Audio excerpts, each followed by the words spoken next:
It's a Super Sunday in the Lone Star State. Welcome along to Texas. Welcome along to Austin. And round 18 of the Formula One World Championship in 2018, where today could be the day that the title is decided.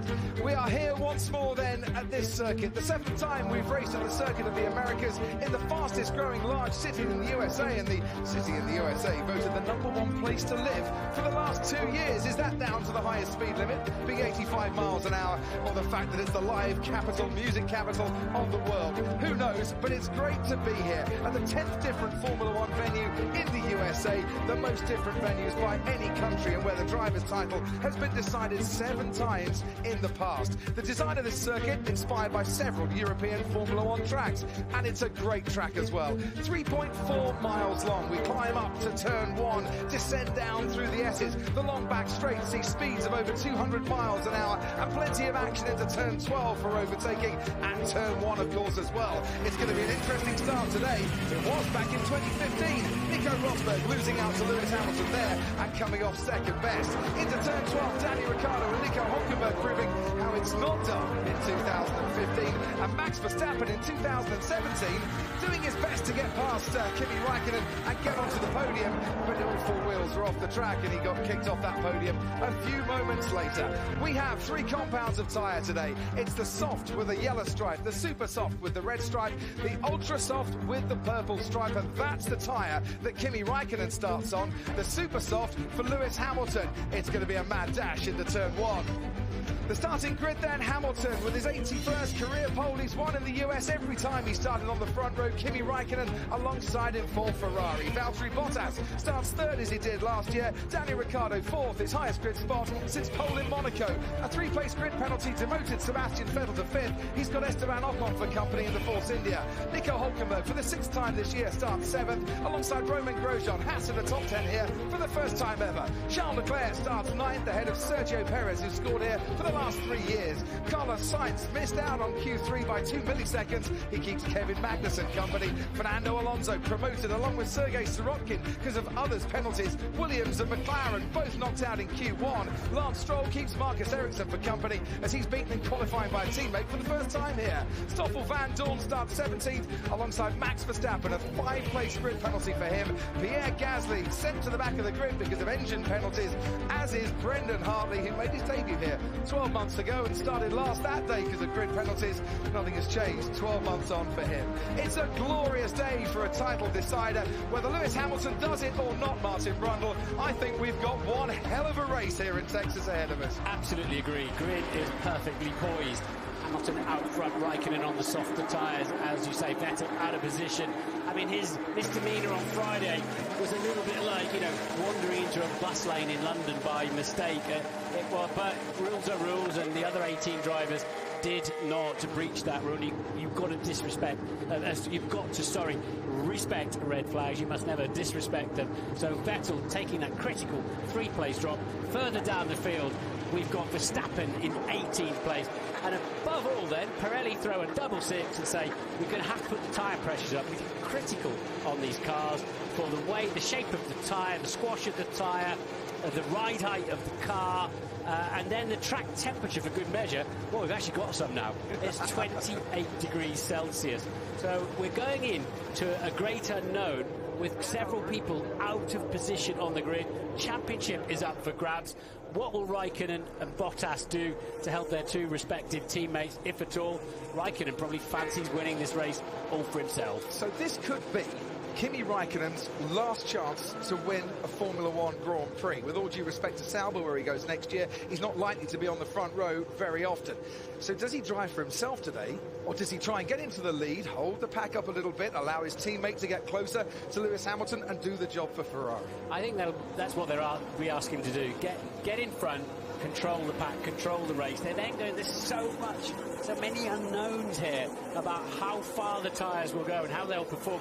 Will they blister? That's sort of an eruption on the surface of the tyre as they overheat, which not only gives up huge amounts of grip, quickly becomes dangerous, the structure, the integrity of the tyre itself. So we'll watch out for blistering on the track.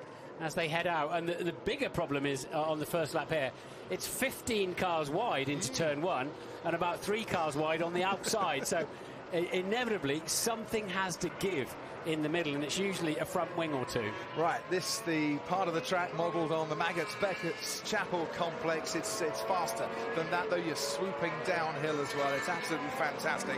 Max Verstappen, 2 races ago in Russia, started 19th and was up to 6th by lap 6. He's trying to do something similar today. Starts on the soft compound tyre. He's going to go long into this race. It's kind of like the Hail Mary of tyre strategy, this one. He might just get in the leader's way if he has another Russia-type opening few laps, and they come in and pit to find the Red Bull in front of him. And that's another unknown to stick into how this race could develop as well. And young Carlos Sainz, starting in 11th for Renault, is shown on used tyres. Now, whether that's because they wanted a heat cycle in to toughen them up a little bit, or whether they just plain ran out of fresh tyres, I don't know, to be honest, but it's showing anyway as used tyres to start the race, which is highly unusual, unless, of course, you're committed to the used tyres because you got into the top 10 shootout. So expect a few pit stops round about lap 16. We think it's a one-stop strategy. The conditions, the tyre pressures, the pace of the race, all very much an unknown. It might be a 2-stop for some. But for Lewis Hamilton, it is the day when he could join Juan Manuel Fangio and Michael Schumacher as 5-time world champions. And Martin Brundle, I don't care what he's been saying all weekend long, you cannot ignore that, surely, if you're Lewis Hamilton. You can't put that to the back of your mind on this day. He's been here before, and I asked Toto, didn't I, at the beginning, have you got, a sealed box of winners, 5-time champions T-shirts and some champagne? He said, if they have, I don't want to know about it. But people do, the marketing team do tend to get these things ready. It seems a matter of time as to when Hamilton will take that 5th title, but it's not over until the mathematics agree with that. And who knows what's going to happen in the next minute or two, and in the next hour and a half or so. It is not where you start, it's where you finish, but the start could well dictate very much the finish today. And just to throw this into the mix as well, the last few races, Mercedes have had the pace over Ferrari. That wasn't the case in qualifying yesterday. Ferrari are back in terms of pace. Can they make it count then here at the Circuit of the Americas this afternoon? Right-hand side of the grid is more the normal racing line they've been burning across as they've been practicing through Saturday and qualifying, and therefore it's got a little bit more grip on the right-hand side. They're right. To counter that, though, Kimi Räikkönen with a bit more grip with the tyres that he is starting the race on as well. So it might just cancel each other out, and Kimi's got the inside line. Going into that turn 1, it's a 40-metre elevation. You can brake a little bit later because of that incline as well. There's certainly possibility for an overtake here. Stand by for action, everybody. It is the US Grand Prix 2018, and we're all lined up on the grid, and the drivers, the cars being kept for a very, very long time as well. But the 5 lights are on, and it's lights out, and away we go. Hamilton and Räikkönen get away well, and Hamilton goes to cut Kimi off, but Kimi's going to dart down the inside, is he? Going into turn 1 now, Räikkönen is just ahead of Hamilton. Bottas in 3rd, Ricciardo on the inside of Bottas. Vettel goes wide, Kimi Räikkönen leads the Grand Prix. Lewis Hamilton 2nd, Valtteri Bottas, then comes Daniel Ricciardo, and then a very good start indeed by Nico Hülkenberg in the Renault. Just behind him, Sebastian Vettel going off Roman Grosjean, and there's a spinner of Williams, and that looks like Fernando Alonso out as well for McLaren. Yeah, Verstappen is still going. I wonder if it was him initially, but Ricciardo, there's contact again. Ricciardo got a tremendous start. Had a look at the inside of Bottas. Those ultra-soft tyres on the Ferrari work perfectly. Lewis knew he could not have contact with that Ferrari. Vettel went off the track and came back on rather abruptly, but I don't think that'll be a problem. For the first time since Abu Dhabi 2016, Kimi Räikkönen makes up a place on lap 1, and his teammate Sebastian Vettel has made up a place on Daniel Ricciardo as well. A flying start for the 2 Ferraris. Vettel is now past Ricciardo. Can Ricciardo fight him back? Vettel outbroke himself just a little bit, and it's now going to be nip and tuck as there's more contact down at turn 12, and another car spinning off. As Ricciardo into Sebastian Vettel. They've rammed each other. Sebastian Vettel, as it happened at Suzuka, has now been spun 180 degrees in the next race as well. That's the 3rd time we've seen that Ferrari make contact with his front axle and just pendulum round. He'd already passed Ricciardo, and then got too deep into the corner, and a little bit of contact directly 90 degrees across his front axle, and around goes Vettel. I said it's not where you start, it's where you finish, but the start could dictate the finish, and for Sebastian Vettel, is that his championship challenge finished at that very moment? Charles Leclerc made contact as well into turn 12, and he's right down at the back here. It's a chaotic opening lap of the race here. Max Verstappen is up in the 9th place. Kimi Räikkönen leads from Hamilton, Bottas, Ricciardo and Hülkenberg in 5th. Vettel then showing 15th at the moment, and Alonso is in the pit slowly. Grosjean, Stroll, Leclerc, all pitted at the end of the first lap after the chaos we saw going on in the background. And we know again then that Vettel, when you light the rear tyres up like that, you just melt the surface of them. These ultra soft tyres, it's not the smart thing to do. So, a really chaotic lap here. I mentioned Fernando Alonso right at the start, making contact. Romain Grosjean going over the runoff area and into the pits as well. Stroll and Leclerc, who had his tangle down at turn 12. And for Sebastian Vettel, it is another race where he is climbing his way from the back to try and limit the damage. And he's trying to limit it straight away by making a move on Stoffel van Dorn. He does, and Sebastian Vettel is up into 13th place. Vettel's forgotten how to do arm-to-arm combat, hasn't he? Wheel-to-wheel combat. He seems to be on the receiving end of the trouble every single time he gets into a squabble. Yeah, absolutely. Is it the pressure of the situation?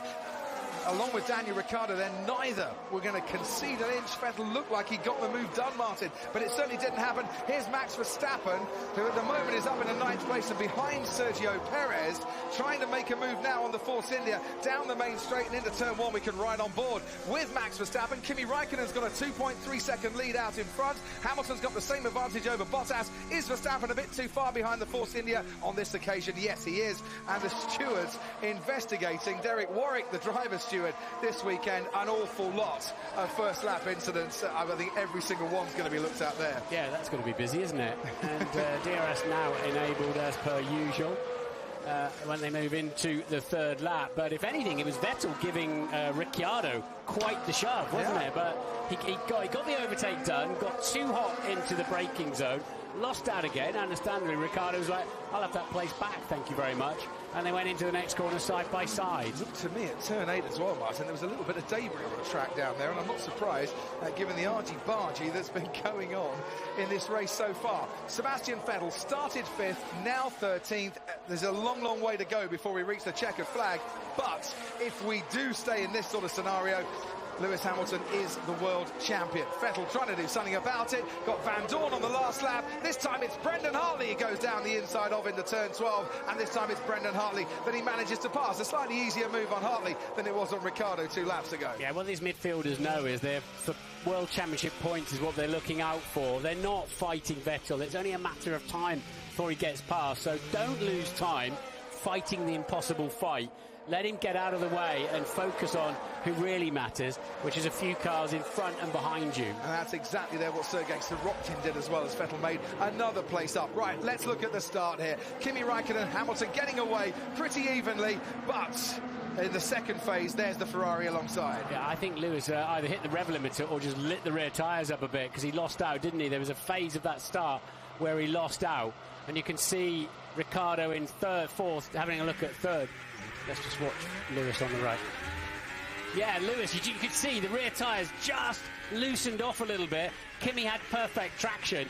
Very, very close, but Kimi's got completely the right away, the high line there, and off he goes. Perfect. And at that stage, that man is cheering, because that's exactly what he wanted to happen. It just went a bit wrong for Ferrari later on in the lap. There's Esteban Ocon going down the inside of Carlos Sainz. And with that, the two Hasses coming together. There's Leclerc and Grosjean, and then Lance Stroll going into Fernando Alonso. So just ahead is Kevin Magnussen, and now, Alonso going into Stroll. I don't know how much damage I have.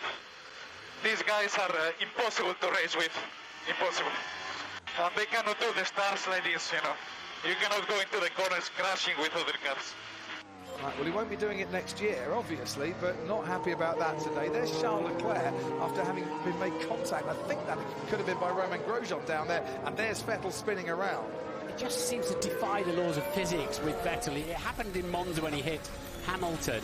the Ferrari always goes round when it gets a touch on the front axle. Grosjean outbroke himself, and that's why he hit Charles Leclerc. Grosjean's fault completely. Yeah, that kid is not the way to do it, as you can tell. How do you feel if you're, Arriva Bene, they're going to be, yes, I know where we fired you now for next year.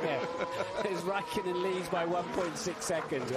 And Max Verstappen up into 7th place. Right, so much going on here. Ted Kravitz down to the pit lane. Already action for you. We have our first retirement, and it's the home team, Haas F1. Their driver, Romain Grosjean, he has retired. Too much damage after that clash with Leclerc on that one. Oh, that is such a shame. Haas in the top 10 of on the grid for the first time ever at their home race. Romain Grosjean coming into this race as well, looking for a decent points haul, and not to be for him. But his teammate Kevin Magnussen still going. He's in 10th place with Sebastian Vettel right behind him. My right rear, okay. Massive oversteer, second left corner. We double check him. And that is why Lewis Hamilton's coming at him. So you're still on your target lap. We're happy for you to challenge Raikkonen. Massive oversteer. That means the back end of the car is sliding. That means the rear tyres are crying enough. They're either overheating, and with this over-pressuring as well, that becomes an even bigger problem. So there's no surprise then. Lewis had 3/10 out of him in the first sector through the S's, the long snake that we see. Sebastian Vettel started in 5th place, was down in about 18th, now up to 10th. And in the points, still not good enough for him to keep the title challenge alive. And he's now got Sergio Perez just ahead.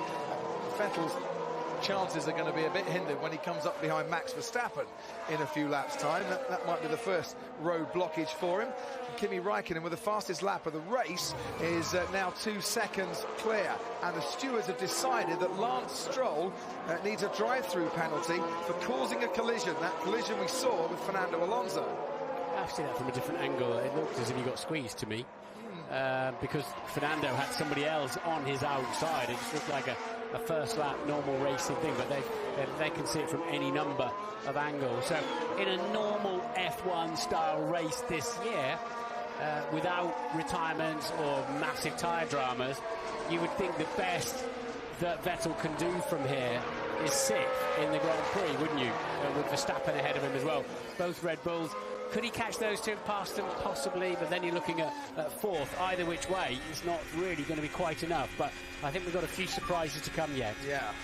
And we don't see anything obvious. Kimi on our side, on data is all fine. He could do with the safety car, could Sebastian Vettel. Lance Stroll is coming into the pits to serve his drive-through penalty. Can't work on the car. He's already been into the pits once after that collision, but he just has to drive through the pits at 80 kilometres an hour and then back out into the race again, where he's running last at the moment. Kimi Raikkonen leads then. The gap between himself and Lewis Hamilton is about 2 seconds at the moment. Valtteri Bottas in a solid 3rd place, but Daniel Ricciardo keeping him honest in 4th. Nico Hülkenberg, great start for Hülkenberg. 1 point he scored in the last 6 races, and he's up into 5th place ahead of his teammate Carlos Sainz. This is the day that Renault need. That sort of points finish for them as they try to maintain 4th position in the championship. Max Verstappen runs 7th for Red Bull, targeting at least 6th in this race, ahead of Esteban Ocon and Sergio Perez for Force India, and Sebastian Vettel in the points, but only just at the moment after that collision with Daniel Ricciardo, and him has been spun 180 degrees.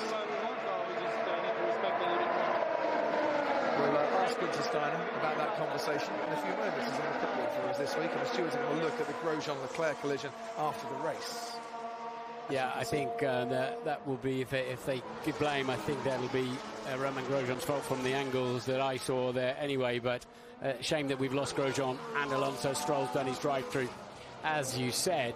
But interestingly, the last 2 laps, Kimi came on the radio having had a bit of a nasty lap, and I've got a lot of oversteer, a lot of sliding around. He can change the differential settings, he can change his driving style a little bit. But the last 2 laps, he's been quicker than Hamilton. Absolutely. Needs to build up quite a gap here.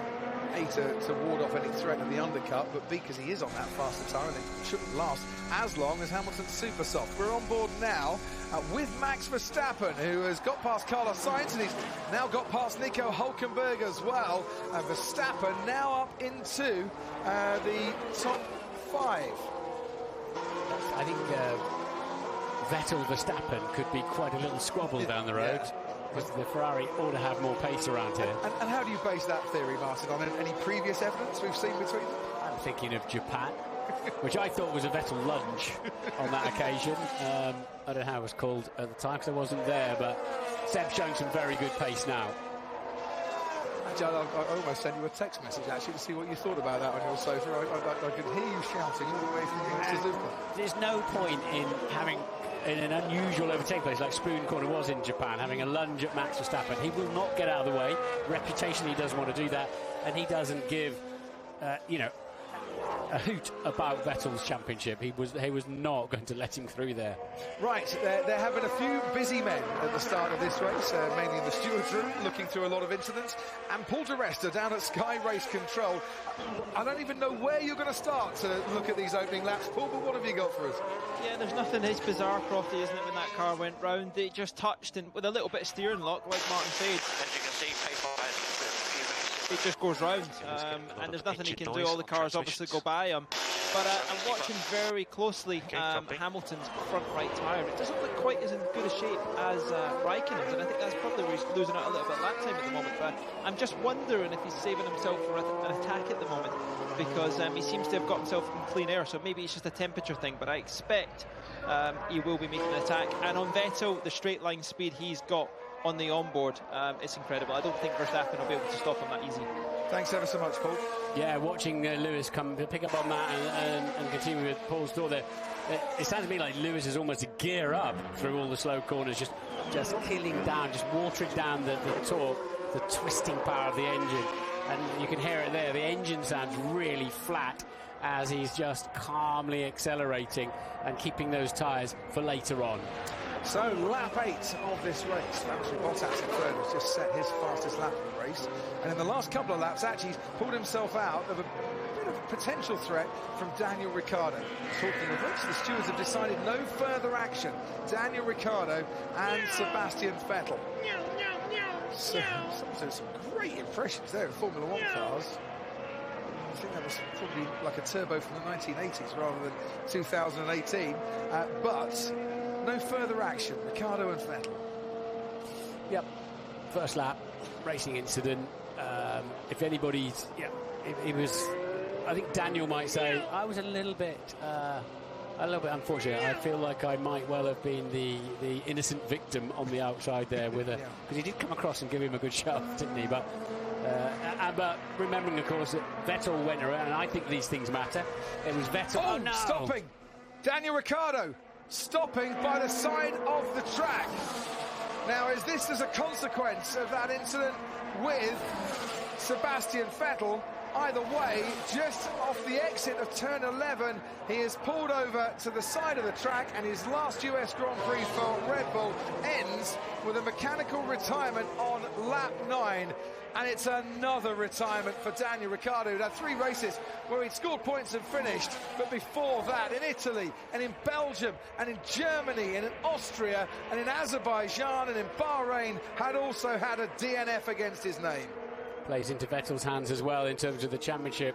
That's exactly what happened to him last year, isn't it, when running so well here? Unbelievable. The man who smiles biggest of all when he comes to Texas. Just can't believe his bad luck. Ted, down to you. Wait to hear exactly what it is, but there was trouble on his car at the back on the grid. The chief engineer, Paul Monaghan, was having to take an oil sample and was deep into the back of the car. It could have been from the gearbox, it could have been from the engine, but he was taking some kind of oil sample and taking it off for analysis. So we'll see what the teams say. But yeah, we got an early hint of that on the grid. It's a bit. I don't like the look of that noose there. Poor old Daniel. He's get out from underneath that. I can update you on that because I spoke to Christian as I was leaving the grid, and they overfilled the car. Both cars, I think. He said, if you see any smoke coming out of our car, because it was slightly overfilled with oil, which I think they were just taking some oil out on the grid. But they take samples throughout the weekend as well, about 100 during the course of the weekend. But let's have a listen. Just died. Somebody switched off the lights and everything with it. That's just a power failure, isn't it? Everything's just... I didn't hear any mechanical noises. There's no residual smoke. That's like a master switch cutout. dear, oh dear, Daniel Ricciardo. Power's gone, the Renault engine has let him down. Renault say they've got a brand new engine for 2019. And I think for that man to express satisfaction with his move for next year, he needs some brand new engines for next year. Virtual safety cars been deployed before that, and quite a long way before that. Sebastian Vettel managed to get past Carlos Sainz and up into 6th place. No question of the two overlapping at all. But will we see a stampede now into the pit lane with a virtual safety car being brought out, so the drivers have to decrease their speed? No one can be overtaking, everyone going nice and slowly. Cheap pit stop. It's a cheap pit stop, and they're not taking it at the moment. Well, I wonder if Hamilton and Raikkonen had already gone past the pit lane entry by the time it came out. Yeah, they couldn't do that. I wonder why Vettel didn't grab this chance of it's pretty early in the race, of course, but wonder why Vettel, being so far back, he could have turned that into an advantage, could he not? Have Ferrari looked a gift horse in the mouth and decided against it, Ted Kravitz? Yeah, it is a bit early, but it's a nice opportunity for some other people. Williams and McLaren, the sole remaining McLaren of Stoffel Van Dorn doing it, and Williams being released a little bit into the path of the McLaren, actually. Toro Rosso as well. I was looking, Bottas could have come in, but I don't think Hamilton and Raikkonen could have. Vettel definitely could have come in, but maybe Ferrari thinking just a little bit too early and they want to extend this. Maybe going from now until the end of the race on one set of soft tyres might be a bit too much. Opposite Raikkonen, box opposite Raikkonen, if we are still in VSC. Yeah, they've got a chance to do it now. Well, but Kimi's on the softer tyre, he's got to do it. We're getting ready now. And this could be quite pivotal in the way that this race is going. What would your call be on that Ferrari pit wall? Would you bring Raikkonen in now, Martin? Yes, it's a no-brainer, isn't it? I'd have thought, and I don't understand why they didn't bring Vettel in to get what is, because everybody's going so slowly. It's not a free pit stop, and it would have put Vettel back into a lot of traffic, it must be said. So that's a consideration. And Lewis's instruction then is watch the gearbox of that Ferrari. He pits, you stay out. He stays out, you pit. If Raikkonen pits, there's a chance he could get out ahead of the car in fourth place. And Hamilton goes in. Yes, so Hamilton has done the opposite to Kimi Raikkonen. He was trying to go this way and the other, throw the bluff, throw the double bluff, and Hamilton didn't fall for that. No, he didn't. So he was obviously informed to stay out, but he knew what was what he'd been told, what Hamilton had been told. So he did a little dummy into the pit lane, and of course the entry into the pit lane and the entry into the last corner are one and the same thing to all intents and purposes, and you swerve in very, very late.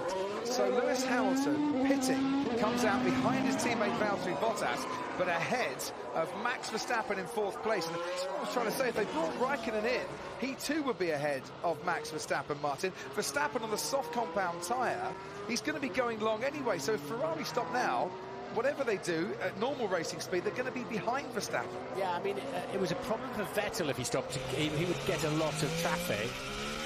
But green flag, track clear, we're racing again. I just wonder if Ferrari, by not being aggressive and not being racy with their strategy calls, haven't committed a bit of a mistake here that Kimi Raikkonen might pay for later. Paul, sorry, Martin. If I thought it was a no-brainer for Raikkonen, Vettel to come in, it's the same with Raikkonen, surely.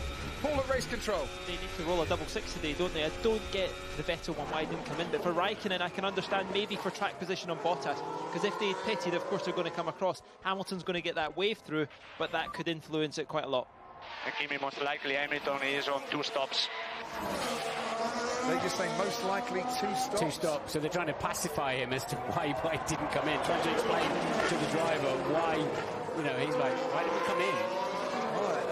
Still then, they're still not going to be stretching it out the way that I don't get that decision. Basically, Ferrari think that their tyre durability will be considerably better than Mercedes-Benz. That's what they're saying. Absolutely. Maybe with blistering or what have you. Ted, have you got news? No evidence for that. No evidence for that at all, Ferrari. I think that might, as you say, be pacifying. Ferrari say the soft tyre, even with the pressure increases, in fact, especially with the pressure increases, can make it from here, lap 16 to the end of the race. Thank you very much. Well, they've only got 1 set of soft tyres each, Ferrari. Lewis is 3.7 behind, so don't hold him up. Right, so as it stands, Kimi Raikkonen still leads this race, hasn't stopped yet. Valtteri Bottas, second. hasn't stopped yet. Lewis Hamilton, third, 8 seconds behind, has stopped. You lose 19 seconds for a pit stop at normal racing speed, and Hamilton is only 8 seconds behind Kimi Räikkönen after making a pit stop because it happened under the virtual safety car. That's the advantage that you can gain by coming in for a stop. Verstappen is fourth, he hasn't stopped either. Sebastian Vettel up to fifth. And this is the gamble, as Ted pointed out. Will these yellow marked tyres go to the end of the Grand Prix? But he's going to have so much pace meanwhile and track position that it'll be even Stevens for the time, you know, if they've both got to pit one more time, for example, then, you know, Lewis is sitting there with a great set of tyres on the car in, as you say, just 8 seconds off the lead. There's your live points in the championship, and this is the way it stays. Hamilton third, Sebastian Vettel fifth. It all goes on to Mexico next week, live and exclusive on Sky Sports F1. The title race will carry on then to Mexico City, but I'll repeat myself, we've got a long way to go in this race, so don't go to bed just yet. Hamilton 7/10 of a second up on Räikkönen on this lap. Räikkönen's put in the fastest lap of the Grand Prix, mind you. That's going to change very quickly, has changed quickly. Bottas will get out of the way. They're on completely different strategies now, and Hamilton absolutely flying, full 9/10 faster than Räikkönen. As I said, you know, even if Mercedes are two stopping, that still means Ferrari and Mercedes are only stopping one more time. Absolutely. It looks like they've absolutely aced it. Mind you, if they were so sure about it, maybe why didn't they bring Bottas in as well? But it's working out. I think this is working out a treat for Lewis Hamilton. I think you could be right. Second for Hamilton, fifth for Sebastian Vettel, or worse. The title is decided here in Austin this afternoon. We'll keep you abreast of all the permutations throughout this race. Sebastian Vettel second in the Drivers' Championship. It's not been that case for the whole of this season. The lead's actually changed 5 times. And this man won the first 2 races of the season. After we left Bahrain, Martin, he was 17 points clear, Sebastian Vettel, but lap 1 today has really done for him. Another tangle with a Red Bull. It was Verstappen in Japan, it was Ricciardo here in Austin. I could see why the steward said no further action. Seb had some understeer, Daniel had to turn in at some point, and that's what happens on in the early stages of a Grand Prix. Right, let's go down to the Haas pit wall. Gunther Steiner is with us this afternoon. Gunther, we've already lost, I'm afraid, one of your cars, Romain Grosjean. Got to see the stewards at the end. How did you see that incident with Charles Leclerc? I just saw it once on TV, and I don't know really, and spoke with Romain, and he thinks a race incident, but we need to look at the video a few more times until I come to a conclusion. But in the moment, I do that one after the race, not now. So losing a car out of the race, does that affect your team strategy, or do you run the 2 cars in silos effectively, just running them individually? On this race we ran it individually because one was outside of the top 10 qualified, so he started on super softs, and so not a lot changed. The only thing which changed, we have got 1 car less which can score points. Kevin Magnussen, though, running a solid race in 10th place at the moment. He'll be fighting with those Force Indias soon, I think. Yes, I think so. We have different tyres. I hope the strategy comes into place, but I don't know yet.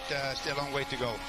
So Perez has just asked if he can be allowed to go past his teammate Ocon, so getting a little bit punchy at Force India. Might play into your hands there, Gunther. Let's hope so that something plays in our hands. Gunther, thank you very much. Back with you in a little while. Mark Safnauer is with us at the Force India pit wall as well. We ought to go and ask him if he's going to oblige Sergio Perez's request there. Perez signing a new contract this week, by the way, to stay with Force India for another season. He's been with us since 2014, and we ride on board the Martin Brundle helicopter down the back straight. You smile every time you see that helicopter now, don't you? Instinctively smiling, aren't I? It was such a pleasure. Bomb round here and that, doing ridiculous things. The best theme park ride you could ever wish, and giving us a great shot here of the 2 Force Indias. Would you let Perez past at this stage, Martin? Is he lapping quickly enough? He doesn't look, I mean, you get all obviously the aero effect and what have you, but he doesn't look particularly close at the moment, does he? But we must talk about Renault. Hülkenberg up in 6th, Sainz in 7th. It's unfolding a very nice little race for them. Hülkenberg in the 1:41s as well, for good measure. Who else is? Van Dorn's come up from the back of the grid up into 14. Plenty of people tripping over each other. We've lost 3 cars already. Some races we lose none, don't we? Yeah, absolutely. But here at Austin, it was a bit chaotic on the first lap. We rather thought it might be in this day. He's holding me up a good half a second. Understood. Just be careful with fronts. Ted, let's pop down to you. It's like we're not too far from one of the Force India pit stops, but the context of this, Crofty, is that the Renaults are getting away, and Force India think that they're faster on race pace than Renault this weekend. Great start from Sainz. Just to remind you, he was P11 on the grid up to P7. So Sainz taking advantage of some of that chaos early on. But yeah, we've had this before with Perez, haven't we? He said that he's faster than Ocon. They switched them around. In fact, I think it was the last race, wasn't it? Or was it in Russia? Yeah, Russia. And then Perez wasn't able in the end to go much faster than Ocon and overtake the car in front, who I believe on that day was Magnussen. But anyway, we'll see what they do. But I think they're ready to bring some people in now. Now the pit stop window is open, now that we're clear of that VSC. Yes, thanks, Ted. Let's get some inside info from the Force India pit wall. Team boss Otmar Saf now. Another day, Otmar, another decision to make. Which one of your drivers do you say yes to today? Yeah, I think we're in a good position just as we are. The Renaults are getting away a little bit, Ted Kravitz says, though. Is it worth allowing Sergio to chase after them? Yeah, I think we've got to run our race and see what happens with the Renaults in front of us. How is it now politically, though, Otmar? I mean, Sergio Perez has re-signed for you next year. Ocon's leaving the team. Do you not have to favour Perez now? No, we've got to maximise our points. Clear enough. Sounds good to me. And maximising your points today is a top 6 finish if it's possible or not? Yeah, if it's possible. We'll see how the race plays out. Still a long way to go yet. Thanks, Otmar. 40 laps to go, in fact. And Hamilton now 2.8 seconds behind Kimi Räikkönen. Mercedes might have to have a 2-stop strategy here. Ferrari looking to go long with a 1-stop strategy and doing it the hard way. On the pit stop, we need more fronting. Understood, Kimi. Oh, actually not. It's okay. Understood. Because we're changing tyre compounds. So he's thinking hard, and while he's thinking hard, Lewis Hamilton's catching him on a set of tyres that might just go to the end anyway. He may not have to stop, who knows? Nobody's got that piece of information or knowledge, because they just haven't used these cars on this track, in these conditions, these tyre pressures, losing all of that running on Friday due to rain. They're flying blind to an extent. The estimate from Pirelli, 35 laps. Those soft compound tyres could do, but it might need a bit of pace management as well. And also, Martin, I think if Lewis Hamilton wanted to go a lot faster, he would go a lot faster. But you don't want to be going out and out, flat out, on these, especially on these soft tyres, in the opening few laps. Remember Austria and the blistering we had then, when drivers were forced to do so. He's catching the second lap anyway. Bottas has just done a personal best and needed to get on with it, because Verstappen was starting to close Valtteri Bottas down. Vettel up into 5th place now, some 20 seconds off the lead. So the stewards are still looking, by the way, at the first lap and all the chaos that was going on. Ted Kravitz mentioned Carlos Sainz's fantastic start. Good job, Valtteri. So Raikkonen's lap times are now dropping off. Which means that you might be seeing him very close to you in a few moments' time. Yeah, Carlos Sainz started P11, at the moment is up in the 7th place and avoided an awful lot of the chaos, but the stewards are investigating him for leaving the track and gaining an advantage. And I think he did go round to the right-hand side, went wide onto the runoff area at turn 1. So did he gain an advantage in doing so? Complex decision that. Was he avoiding an accident? Was he just being a chancer and having a good run around the outside? Did he look like he intentionally drove off the track, or was he forced off the track? So that's really a referee's careful decision. Did he actually think, I'm going to go that way, there's half a sign of trouble anyway, that's my best route round the outside? Felipe Massa did that rather famously at Hockenheim one year, and then was told that Fernando was faster than you a few laps later, if you remember back to that race. So Kimi Räikkönen then, who job done at the start here, and for the first time in 38 races managed to gain a place on the first lap of a race, and it served him very well. He kept out of all the trouble, but he didn't pit behind the virtual safety car, and he's got Lewis Hamilton closing him up. What a great view that is, through some sensational corners to watch a Formula One car at.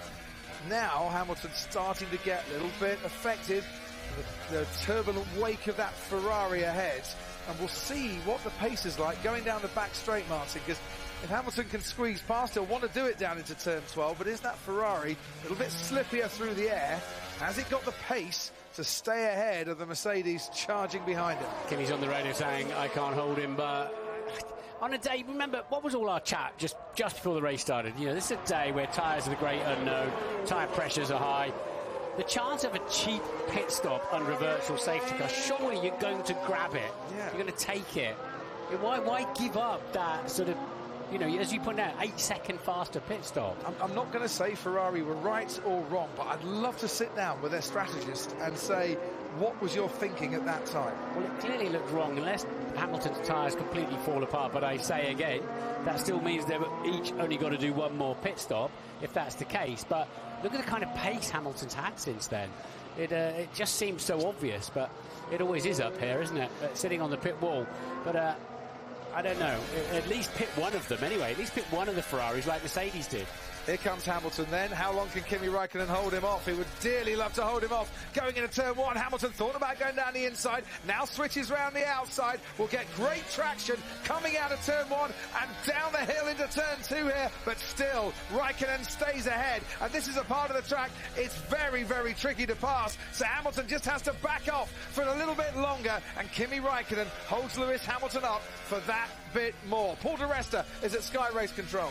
Yeah, well, this battle's all going on. Crofty, the guy that's kind of sitting there in a rosy position as Max Verstappen is within 8 seconds of the lead on the soft tyre, but he's going to be charging at the end when he puts the softer set, unlike Russia. Might be the prancing horse in front of him, but he's got to treat it like the hind legs of a donkey. Lewis cannot afford to trip over that Ferrari, and then Kimi made it quite clear with his dart to the apex into turn 1 that he's not going to give that place up easily. He's on DRS. We are racing him, and we are thinking he's on a 2-stop. Yeah, but let's just not do anything stupid. Yeah, let's not do anything stupid, but all the time that Kimi Räikkönen holds up Lewis Hamilton here, got to be better for his teammate as well, Sebastian Vettel, further down the road in 5th place. And, well, if Räikkönen can just back Lewis Hamilton into the pack a little bit, that's good for the other Ferrari, surely. Fascinating comment there from Kimi Räikkönen. No, don't expect me to play silly games here. Let's not do anything stupid. I'll do the best I can. I'll make this the widest Ferrari in history, but I can't do any more than that. I think he also, Martin, he wants to think about preserving his own lead and his own chances of a win as well in this race. So by holding Lewis up, he's not helping himself necessarily. He's not, but he is helping Bottas, Verstappen and Vettel, because they're down into the 1-minute 42s now as they squabble. This will be hurting the front tyres of Hamilton's Mercedes as he has less air, less downforce, pushing the car into the track. Therefore the tyres slide across and understeer through sections like this. You're asking a lot of a Formula One front tyre when you're leaning on it and pulling 4-5G through the corners. Quickly from the stewards room, Carlos Sainz has a 5-second time penalty for leaving the track and gaining an advantage. When he comes into his pit stop, he'll have to stay stationary for 5 seconds before they can change his tyres. He got a great start, but the steward said it contravened the regulations of what is and isn't allowed. Right. I'd do that every time then. Gain a load of places and just have 5 seconds in the pits. That is a great big win. It's a net gain possibly for Carlos Sainz. DRS for Lewis Hamilton. Fast pace from the Ferrari. Hamilton tries to go down the inside. He can't do it once again. Is the outside the way to go here? Not on that occasion. Once again, Hamilton gets great traction out of turn 12. Now trying to go round the outside and is really being held up by Kimi Räikkönen. It was a bold move by Hamilton. It hasn't paid off and he's lost yet more time behind that Ferrari. And this is really, really hurting his chances of winning the race today. Through turn 17 we go, where Kimi Räikkönen was passed by Max Verstappen last year. He's not going to be passed by Hamilton on this occasion. So bumpy in turn 18 there. Lewis had to get out of it. And Räikkönen pits. That's played beautifully into the hands then of Mercedes. And Red Bull will be so disappointed that that's happened because Verstappen was coming at them like crazy just 3/8 0.8 seconds off the lead is Max Verstappen. That's really playing into his hands. Soft compound tyres go on for Kimi Räikkönen. Great stop from his pit crew there of 2.3 seconds. He'll come out onto the racetrack behind his teammate Sebastian Vettel, who hasn't pitted yet. And Hamilton, all the pace that he could have had on those brand new soft compound tyres, a lot of it has been taken away by the fact that he just couldn't get past Kimi Räikkönen. And when they pit Vettel, if not, they're going to have to... Great job, Kimi, great job. He's going to catch Vettel very quickly indeed now, and they're going to have to say to Vettel, let him through, it's for your own good. Absolutely, which they'll explain afterwards. But I'm sure Vettel won't necessarily want to hear it at the time. Look at Hamilton's pace now that he's been released from behind the rear wing of that Ferrari. Keep your head down, important phase. Right, Sebastian Vettel, second in the Drivers' Championship, fifth at the moment in this race, and not good enough to keep the title challenge alive. Paul the rest is at Sky Race Control. Crofty, how strong was that Ferrari in the straight line, keeping the Mercedes behind? But that was a net gain of 8 seconds by Ferrari, just holding up the Mercedes, keeping it in the mix, and that's what they had to do after that first lap spin from Vettel, and that's why they're so happy on the team radio.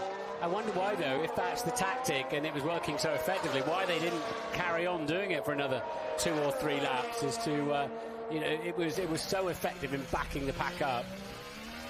I wonder if they felt... And the Vettel pits. Staying back on plan. I'm sure I saw Vettel coming. Verstappen underneath the window. Verstappen right past our window, pits. And there you can see a beautiful shot of the Red Bull crew getting to work. And pitting, I wonder if he's going to come out ahead of Kimi Räikkönen here. As he makes his way down the pit lane, this could be a bit nip and tuck with Kimi Räikkönen. Sebastian Vettel's gone through, Räikkönen's gone through as well. There he is, disappearing off into turn 1. And I just wondered for half a second if Verstappen was going to get ahead of Räikkönen or not, because as you said, Martin, was gaining on him at an absolute rate of knots. Ted, down to you. That's the red tyre that's not going to last, we would think, to the end of the race from here. From here, the soft would have had a perfect time. But he couldn't put the soft on again, Ted, because he started on that. He could do, but that would guarantee a 2-stop. Right in front of me, the Pink Panthers of Esteban Ocon. He's first in for the Force Indias. So this is the fight with Renault. Let's see if Renault react now. What a replay for you, Crofty? Well, we're looking at Carlos Sainz right at the start of this race. Martin, what's your verdict? Well, from the end of that, it was harsh, to be honest, to get a penalty. I couldn't really see... Did anyone force him off the track? But he didn't gain a whole lot out there, did he? I'd need to see that from earlier on to see if he went steaming in through the middle of the corner and gained some places. I picked it up just on the end, but I didn't see he'd done too much wrong from that particular piece of footage. We'll get Paul to have a look at it if he can in a moment, but Paul, what else have you got for us? I just think what they've done is Red Bull, they've jumped at the chance to try and get Verstappen in front of Bottas, and that's why they've reacted. So, Bottas comes in to the pits then. Where is Max Verstappen? Making his way around turn 17 at the moment. Hamilton leads this race. Will it be from Valtteri Bottas in a few moments, or will it be from Sebastian Vettel, Kimi Räikkönen, or Max Verstappen? Because they're all queuing up to try and get past here as Bottas trundles along at 80 kilometres an hour. Vettel goes through, Räikkönen goes through. Here comes Max Verstappen, and they did pit Verstappen to try and get in front of Valtteri Bottas, and it has worked as well. Red Bull making an early call to pit Max Verstappen, and they have jumped the Mercedes in the pit stop process. On different tyres, of course, now as well, as Ted pointed out, but that's worked perfectly. Vettel was tucked up behind Stroll on that lap, and still is. Räikkönen getting very close to him. They told Vettel to keep his head down in an important phase, but he's stuck behind the Williams for a few corners more by the looks of it. When we got to the track this morning, Ted Kravitz and I were having a little bit of a chat, and I took out the $1 bill remaining in my pocket, Martin. I said, I bet you Max Verstappen gets a podium today. He says, no, not a chance at all. He was looking really happy when Verstappen got a 5-place grid penalty as well for that gearbox change. I reckon my dollar's safe. What is this Williams about? Yes, blue flag, solid blues now. And if I do, I'll take you out for a diet soda drink later on. So what are they going to do here? They've either got to pit now, Vettel, or tell him to get out of the way of Raikkonen, who's on much, much faster tyres as they go through T19 into T20. Will they pit the Ferrari? What's this going to be about? Esteban Ocon behind Pierre Gasly. Gasly locks up. Ocon wants to go down the inside. Ocon has gone down the inside, and after pitting, he's up to 14th place now. Neat little move there as Gasly locked up the brakes as well. And one Frenchman went past the other. As ever, very tight in the midfield, and that is the swap over we were talking about. Yes. They haven't pitted Vettel. They want him to go further. So do you think they want to put a set of supers on that and get him to the end? That's obviously what they're thinking of doing. It might be possible. Paul's at Sky Race Control. Yeah, Crofty, Mercedes and I got a dilemma here. They're trying to race Verstappen, and of course Verstappen's on the super soft tyre. If Hamilton is on a two-stop and got another pit stop to do, he's going to have to overtake Bottas, Raikkonen, Verstappen, because they've got the fresher tyre. They're 10 laps older at this point. So they've got a bit of a race on their hands, and of course what Vettel's doing is he wants to have fresh tyres at the end when he's charging through to maybe capitalise on that. All right, so maybe by delaying, Martin, the pit stop for Sebastian Vettel, it'll all come good at the end. There's a swapperoo with Vettel and Raikkonen. You will need to let Kimi by. Still driving fast or what? Yes, you can go, he knows. But it still cost him a couple of seconds in the choreography there for Vettel. So they must have a cunning plan for Vettel later on in the race. But they need to watch out now. Verstappen is in great shape as well in terms of pace. Hamilton, can he get 42 laps out of a set of tyres? Will he have to come in again? We think the Red Bull can get to the end on those tyres. So he's going to come really into play towards the end of the Grand Prix. Whatever they're doing for Vettel, it's leaving him 17 seconds off the pace with a pit stop to do. He hasn't stopped yet. Raikkonen, doing the new fastest lap of the Grand Prix. That's about to be confirmed at the top of your screen. This is a fascinating stage of this race to come here. Lewis Hamilton leads by 17 seconds then from Kimi Raikkonen. My rears are done. Copy that. Sebastian Vettel, third place at the moment, 19 seconds behind Hamilton. His rears are done, he says. He would like to come in and change those rear tyres as soon as he possibly can. What might have helped Ferrari's thinking is that 5-second time penalty for Carlos Sainz, because they could get Sebastian Vettel in now, Martin, and he'd come out ahead of Perez, Magnussen and Sainz. I think without that 5-second penalty, would have been a bit touch and go. Look at Verstappen steaming in there as well, for good measure. So what are they going to put on then? They've started on the super soft, so the options they've got, because they've got to use 2 of the 3 tyres through a dry Grand Prix. I can't imagine they want to go this far to put a set of softs on. We'll find out. Will they go for a set of ultras and try to get to the end? I doubt you could push those too hard all the way to the end. We'll see. We'll see what Ferrari are about to do. And Lewis Hamilton's pace down in front is good at the moment, but at what stage does he have to start backing off and preserving his tyres as well? Or does he commit to that two-stopper?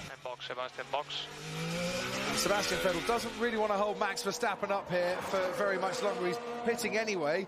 Verstappen, who passed one Ferrari on the inside, and it cost him last year, goes around the outside of the Ferrari this time to make sure there's going to be no trouble whatsoever. And he is up into third place, which he would have got anyway, because Sebastian Vettel is coming in for his pit stop. You can almost wave hello to him as he passes our commentary box. And he will, under the watchful gaze of his team principal, stop on his march right now. It's a 2.3 second stop, wasn't it, for Kimi Raikkonen? That's a little bit longer, though, for Sebastian Vettel. Soft tyres going on. And I really hope that that right rear is attached properly, because that was the sticky one. It was laid on, wasn't it? So, softs to the end. They've got to hope then that they just won't last on some of the guys just cannot make their tyres last, because they've effectively done the same strategy as Lewis Hamilton. Hamilton came in on lap 11 and Vettel came in on lap 26. So 15 laps younger are his tyres, and he's got to hope then that later on Lewis starts running out of the same yellow compound tyres, yellow marked. Or has to pit once again. Either way, he's got a 40-second or so deficit to try and make up. See the trouble with that right rear. It's on. It's just a little bit sticky. and lost a little bit of time there in that pit stop. Hamilton then continues to lead, 17 seconds from Kimi Räikkönen. Max Verstappen, third place now, ahead of Valtteri Bottas. Sebastian Vettel is back in fifth, and I said it was about 40 seconds, 43 seconds, give or take a tenth, between Hamilton and Vettel. And if it is, Hamilton wins and Sebastian Vettel finishes fifth. By the time we see the checkered flag, then Lewis Hamilton will be a 5-time world champion. 56 laps to go. Oh, we're at halfway distance, Martin. And what a fascinating race this has been so far. That little dummy of Räikkönen's that made Lewis pit was that pivotal in this race. Will these tyres go to the end with a reasonable pace? We're about to find out. That's the crucial thing now. So whether the pendulum is going to swing and it'll come back into Ferrari's hands. Do you remember that little dupe that Kimi did on lap 11 under the virtual safety car? And Lewis has been told, do the opposite to him, get in if he stays out, and that's exactly what he did. But that means he's got a long way to go, 45 laps to do on one set of tyres. Let me change the subject completely. You saw Lewis Hamilton running a bit wide at turn 9. The stewards aren't looking at turn 9 in terms of track limits and exceeding the track. They're rather letting the drivers get away with it down there. But we're coming up to turn 19 in a few moments' time. And if you do run over the red and white curve on the exit of turn 19, you will get a penalty from the stewards. And if you do it, I should say, 3 times, you then get shown a black and white flag. And Stoffel van Dorn has been given the black and white flag treatment, Martin. So as we get to turn 19 now, Hamilton will oblige us by going wide, but not wide enough. It's not over the red and white curve. Yeah. What's the black and white flag mean for Stoffel van Dorn? Your driving is under investigation. One more time and you're going to take a penalty. But sitting on board there with Lewis, he was so careful through the slow corners. He's driving like he needs to get to the end of the Grand Prix on these tyres. He was so slow picking the throttle up. His minimum speed through the corners was low as well. He's really not stressing his tyres out at all. He's trying to squeeze 45 laps out of those tyres and a 5th World Championship. And it's obviously those slow corners, the traction, the torque that goes through those rear wheels that are going to destroy those rear tyres an awful lot quicker if you haven't got that deft touch and you're not too careful on the throttle. But if they're going to stop again, now's the time. It really is. They've come out behind Räikkönen, but on decent tyres, and ahead of Verstappen. That's the crucial thing. So this is the moment where they've got to decide, can we make it or not? Because there's no point going halfway towards the end of the race from here and then suddenly deciding you can't make it. Hamilton could stop now. He'd come out behind Kimi Räikkönen. George Russell on the grids with Martin before the race, and on the grids with 19 other drivers for next season confirmed as a Williams driver. He might just go into next season as the only man other than Charles Leclerc to win GP3 and F2 titles as well. It's coming away in Abu Dhabi. George Russell's title shot there, and you of course can see it live on Sky Sports F1. 17 seconds between Hamilton and Räikkönen. Vettel is charging. He's 17 seconds behind Valtteri Bottas, but he's down in 5th place at the moment. So behind the top 5, Kevin Magnussen running a solid race in 6th at the moment, but hasn't stopped yet in this race, making that set of super softs that he's on look very impressive indeed. Hülkenberg is 7th ahead of Carlos Sainz, Ocon and Marcus Ericsson, currently 10th for Sauber. His teammate Charles Leclerc having a contretemps with Romain Grosjean in the opening part of this race and sustaining a bit of damage. Grosjean out, Leclerc still going, he's down in 16th. We also lost Daniel Ricciardo with complete power failure after about 8 laps. Romain Grosjean out, Fernando Alonso out as well after a collision with Lance Stroll on the opening lap. Stroll getting a drive-through penalty for his troubles. Van Dorn's been shown a black and white flag for exceeding track limits, and we've got 17 running in this race. Ted, down to you. So, will Hamilton's yellow striped soft tyres make it to the end? I've decided to go and ask Pirelli, Crofty, seeing as they make the things. Do you think they know? Good idea, Ted. Oh, thank you very much, Martin. He's very good. That's what I'm here for. And they think that it's a bit dodgy and that Hamilton is going to do a 2-stop. That's what Mario Isola from Pirelli says. He says that Hamilton's pace suggests that he's pushing now harder than he would expect if you're on a proper tyre preservation run, and that he's going to go for a conservative two-stop strategy. That's the view from the Pirelli tyre man. Whether that happens or not, or whether Hamilton might just have so much pace that actually these lap times are him nursing the tyres. Well, we just don't know, and we'll find out. But that's what the guy from Prix says. Looking on board, Ted, he looks like he's on his driving test to me in the slow corners. He's really taking it easy. Really steady through the slow corners.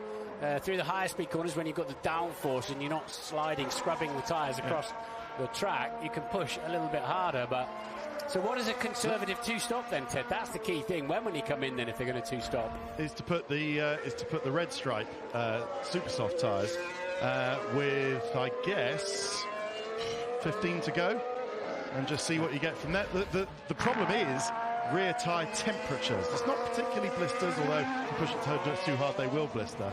It's not particularly wear, it's just that they get very hot and they start to overheat and then you lose grip. That's what Pirelli says. Would you put a set of super soft tyres on though if you haven't got any new super softs, or would you put a new set of softs on? Would that be better?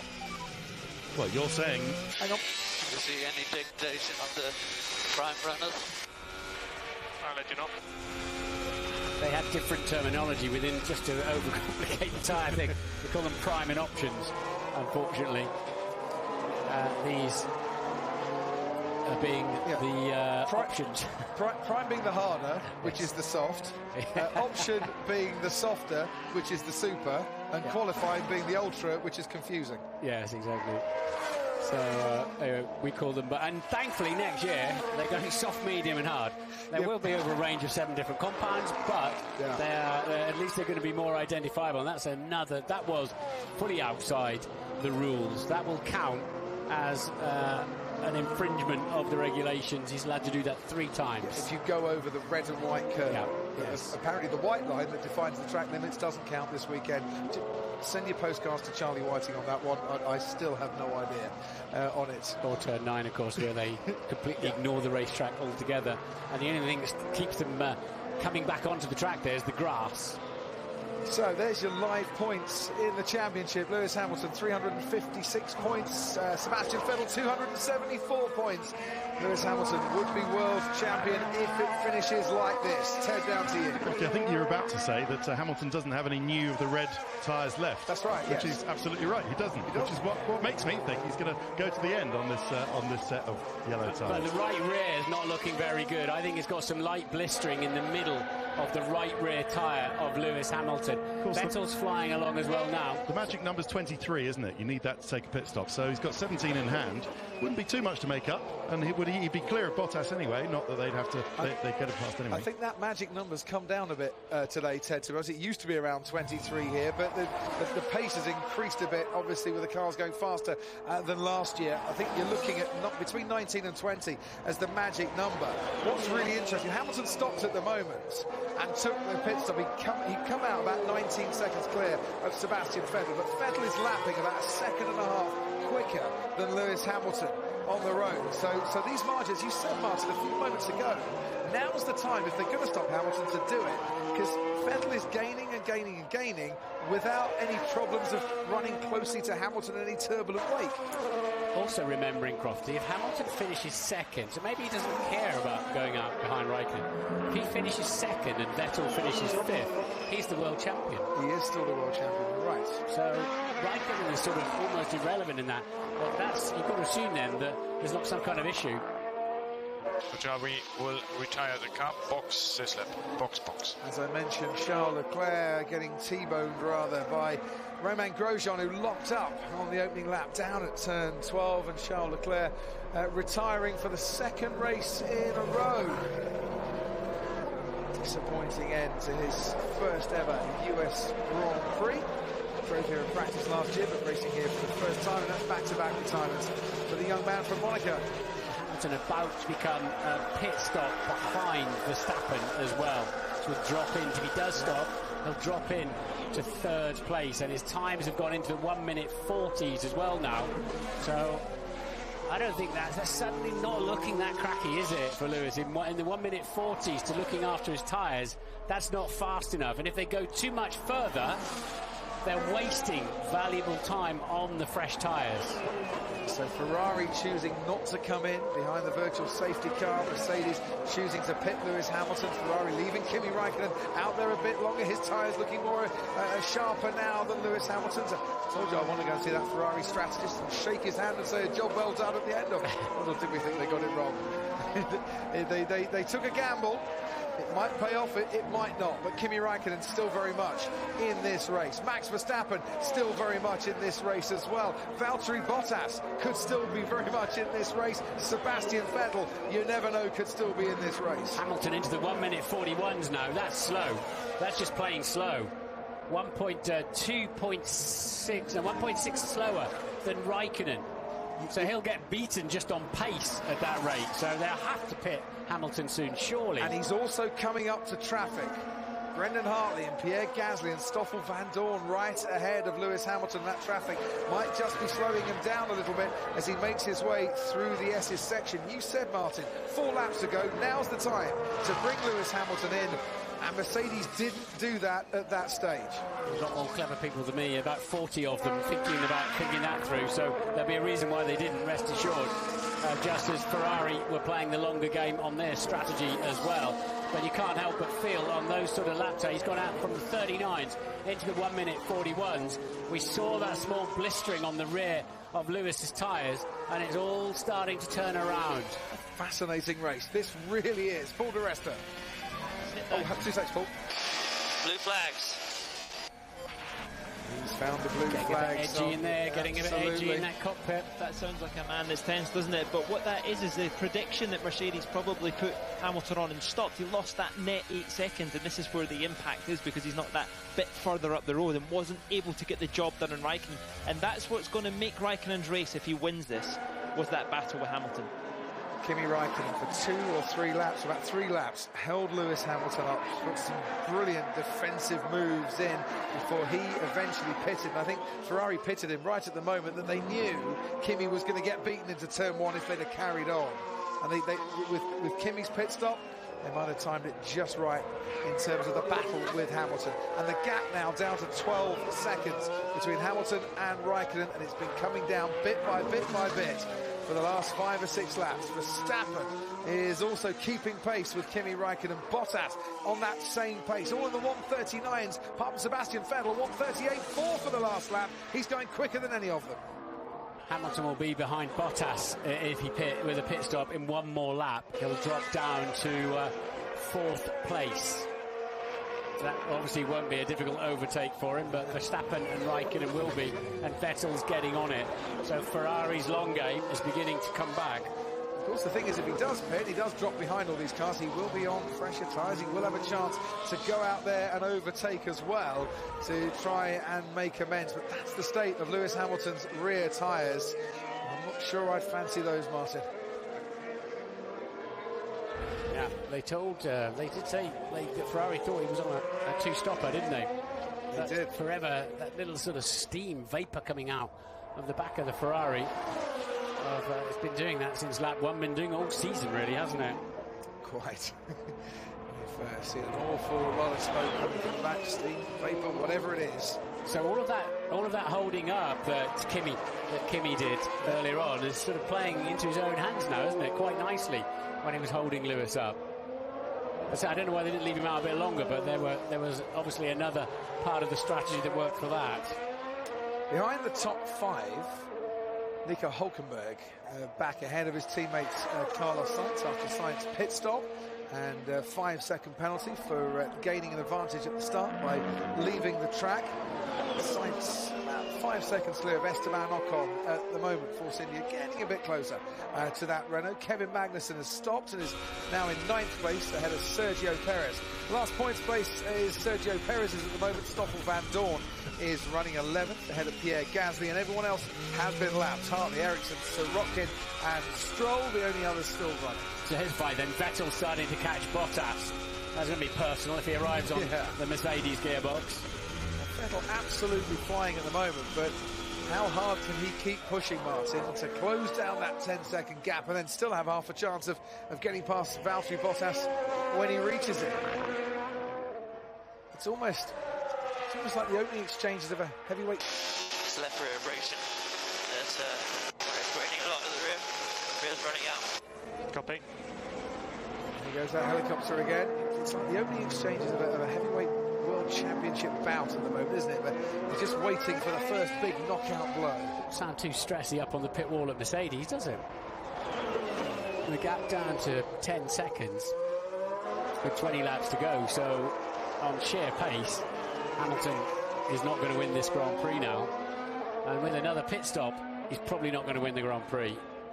Now, Paul di Resta has the advantage, as you might have as well, if you've downloaded the Sky Sports app and installed Sky Race Control to watch this afternoon, as well, there's Daniel Ricciardo's car that ran out of power a long time ago. But Paul's got the advantage of a lot of on-board action today. You're watching 5 or 6 cars, Paul, and what have you noticed? Yeah, I was just watching Bottas there, Crofty, and down in turn 11 and 12. He missed the apex, so he's running out of tyres. If Mercedes were going to bail and try to put pressure on Vettel towards the end of the Grand Prix, probably now's the time to do that as well. And Bottas, when did he pit, Martin? Lap 23 for his tyres. Hamilton on lap 11. At 26 for Vettel. Okay, Lewis, if you give us feedback on the tyres and a balance check. That's just burning more at the rear. It must be blistering. You can see the top of your rear tyres in slow corners if you care to have a look, but it's very hard to read like those small blisters there in your own mirrors. Other people have got a much better idea of what your rear tyres look like. We certainly have. We've been watching for a couple of laps as well. There is the Mercedes pit wall. Ted, have you got a beady eye on those guys as well?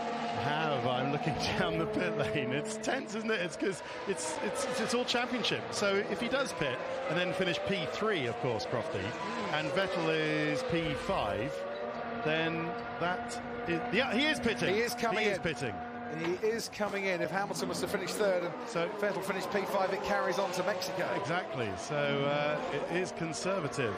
The word of the guy from Pirelli, conservative, keeps going into my head. But yeah, here he is. Let's see if the pit stop is sweet. Just a quick run on Toro Rosso. There's been a fight with, yeah, it was, as the other Toro Rosso comes in. That's Gasly, who's pitting for a second time. Sorry, Coffey. I'll tell you what, Ted, if he'd have been a couple of tenths longer in that pit stop, that would have been an unsafe release. That Toro Rosso was probably a bit too close for comfort. He's on the track once again, Lewis Hamilton, and he is out behind Valtteri Bottas, Max Verstappen and Kimi Raikkonen. He's gone from first to fourth. Prepare yourself for 19 qualifying laps then from Lewis Hamilton. That's what he needs now. And it is the new soft compound tyres that have gone on.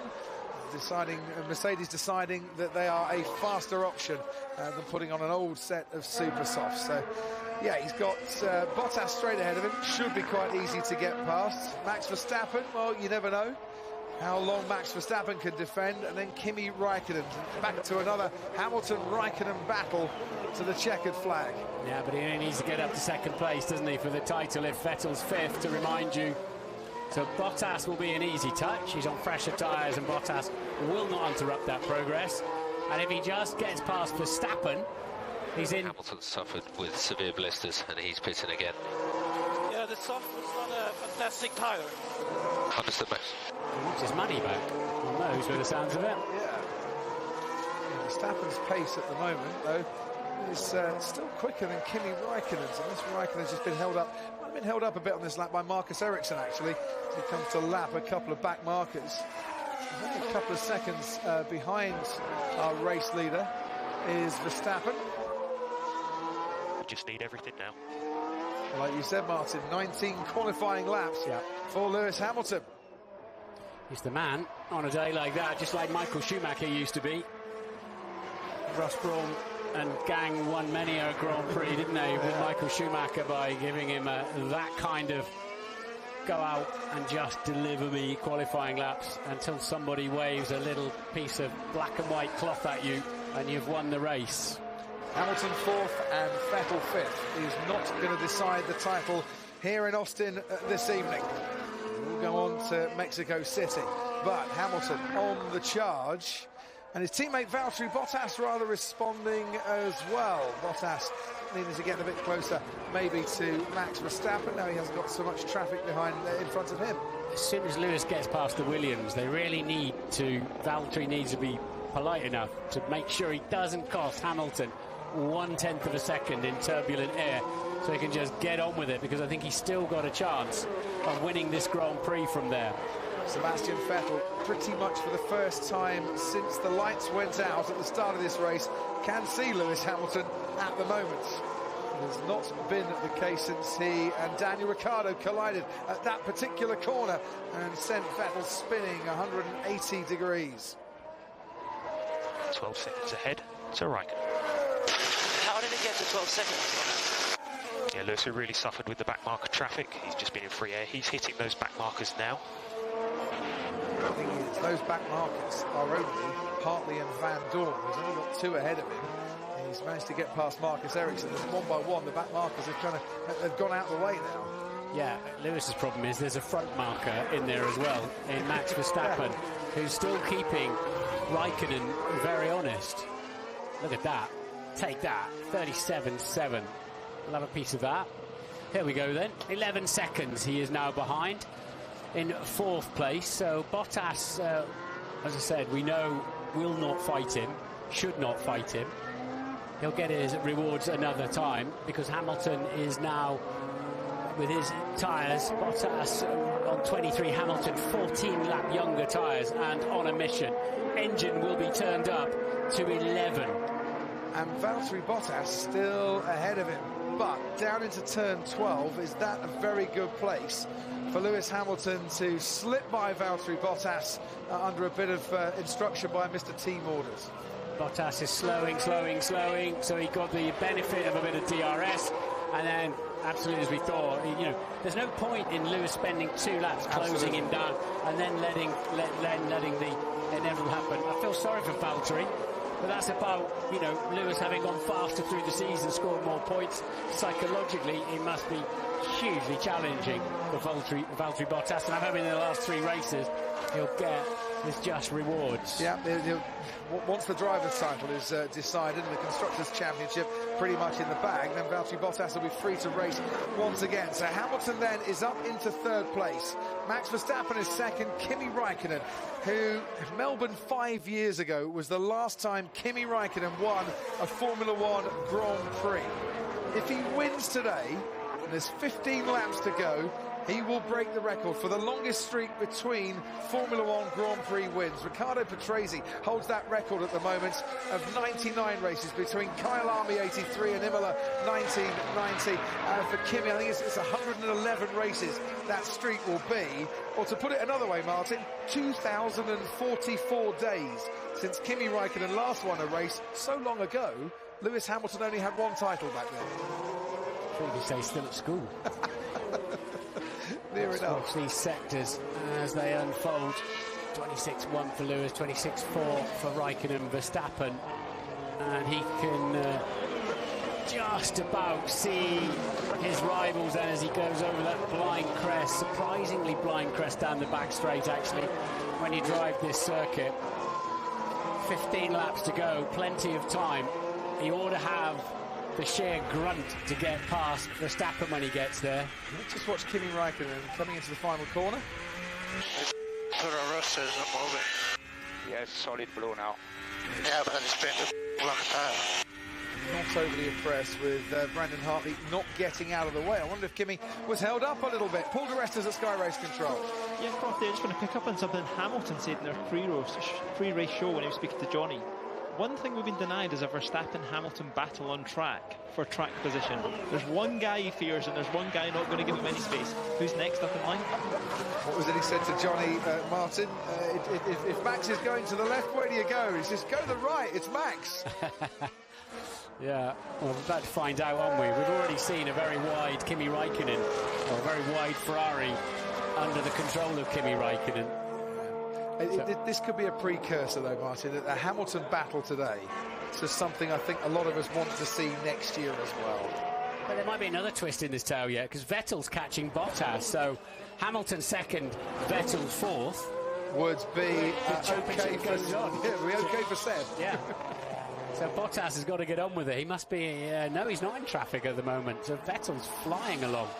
Yeah, well, Bottas slowed down, obviously, to let Lewis pass, but it slowed down, didn't really go onto the marbles, of which there are quite a few. And here's Hamilton then, getting past Marcus Ericsson down that back straight. What's the time difference between me and Verstappen?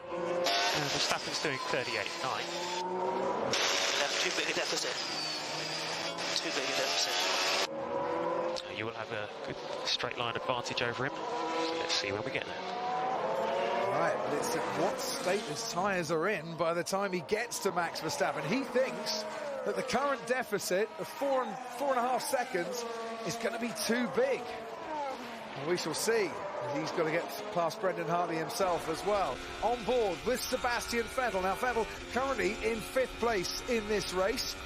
And is looking to see where Valtteri Bottas is at the moment. He can just see him as he goes around the penultimate corner. Bottas making his way round the final turn. And he's needing every ounce of horsepower from that prancing horse engine to close in on the silver arrow ahead of him. Vettel, I'm sure, believes that 3rd place or 4th place is his in the next few laps, with Bottas's lap times starting to drop off a little bit. I think what Lewis is concerned about is, I can catch him, but with that kind of pace, I haven't got enough differential, I haven't got enough delta, as they call it, ability to actually pass him. Bono saying, hang on, you'll breeze past him down the back straight.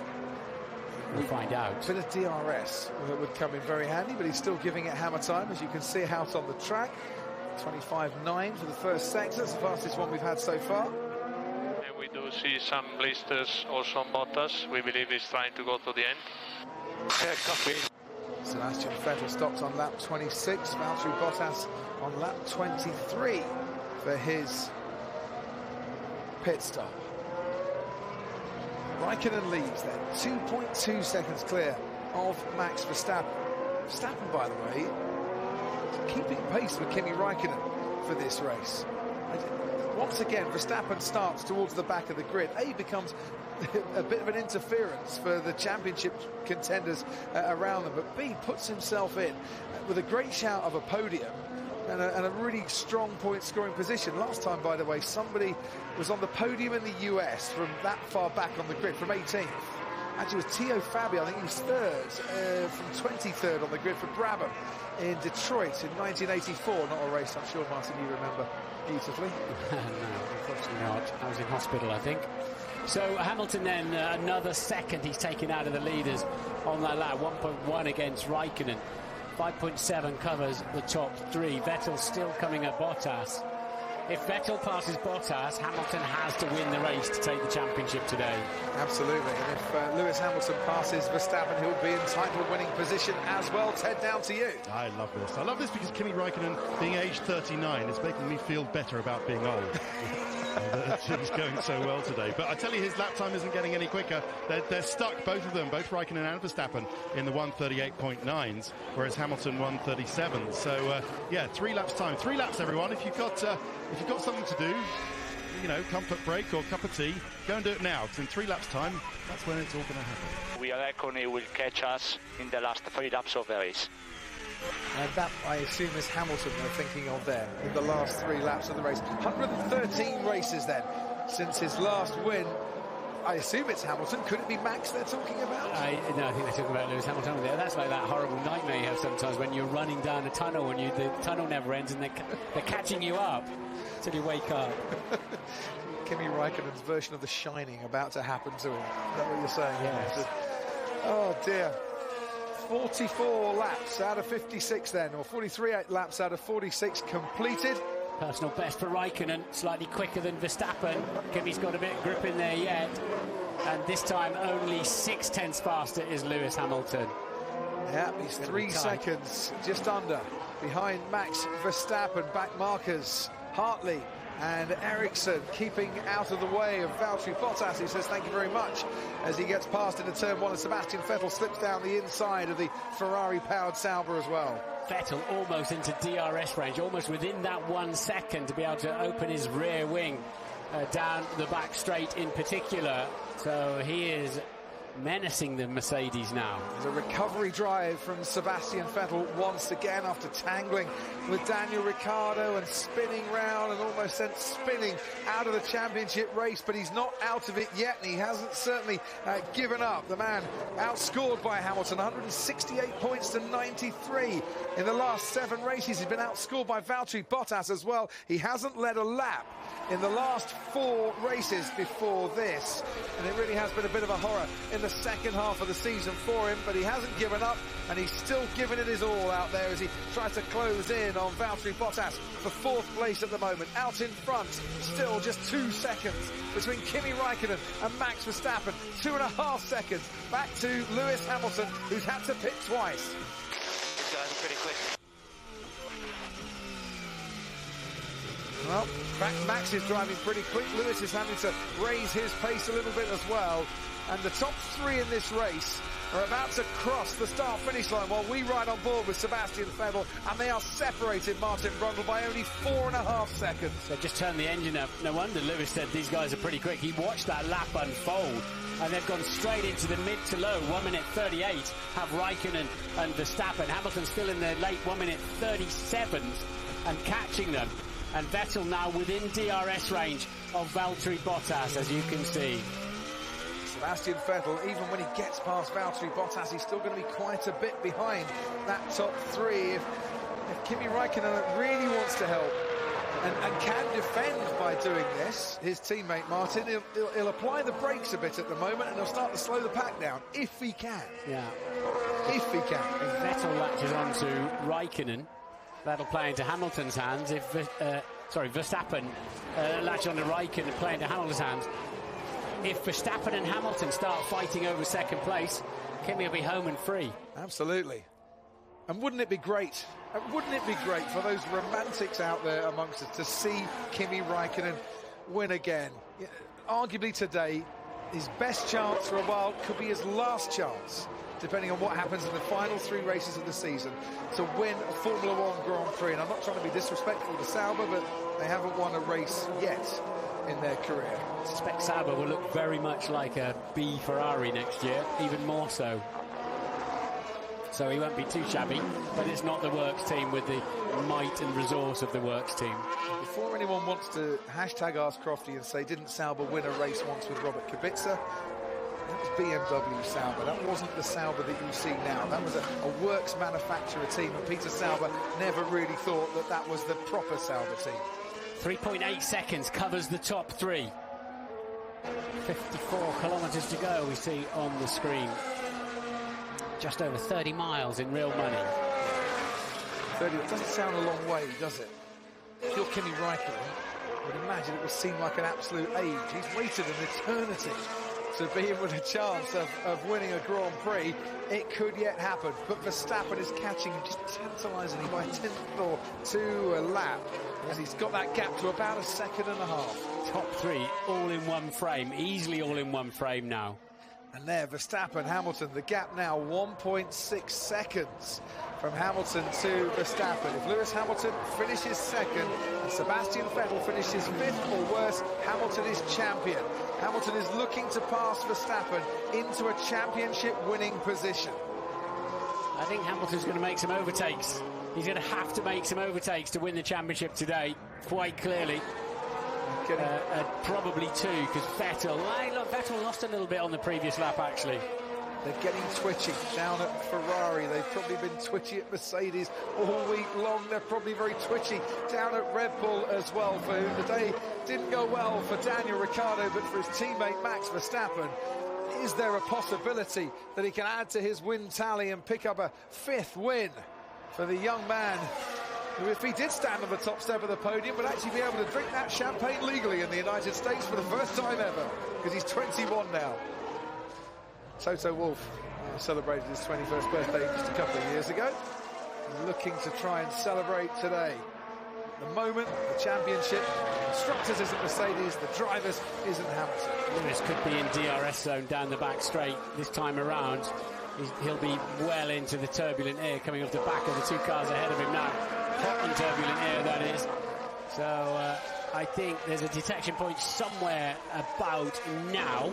There it is, the white line. And if he was within a second, he'll get some kind of speed down, and it wasn't.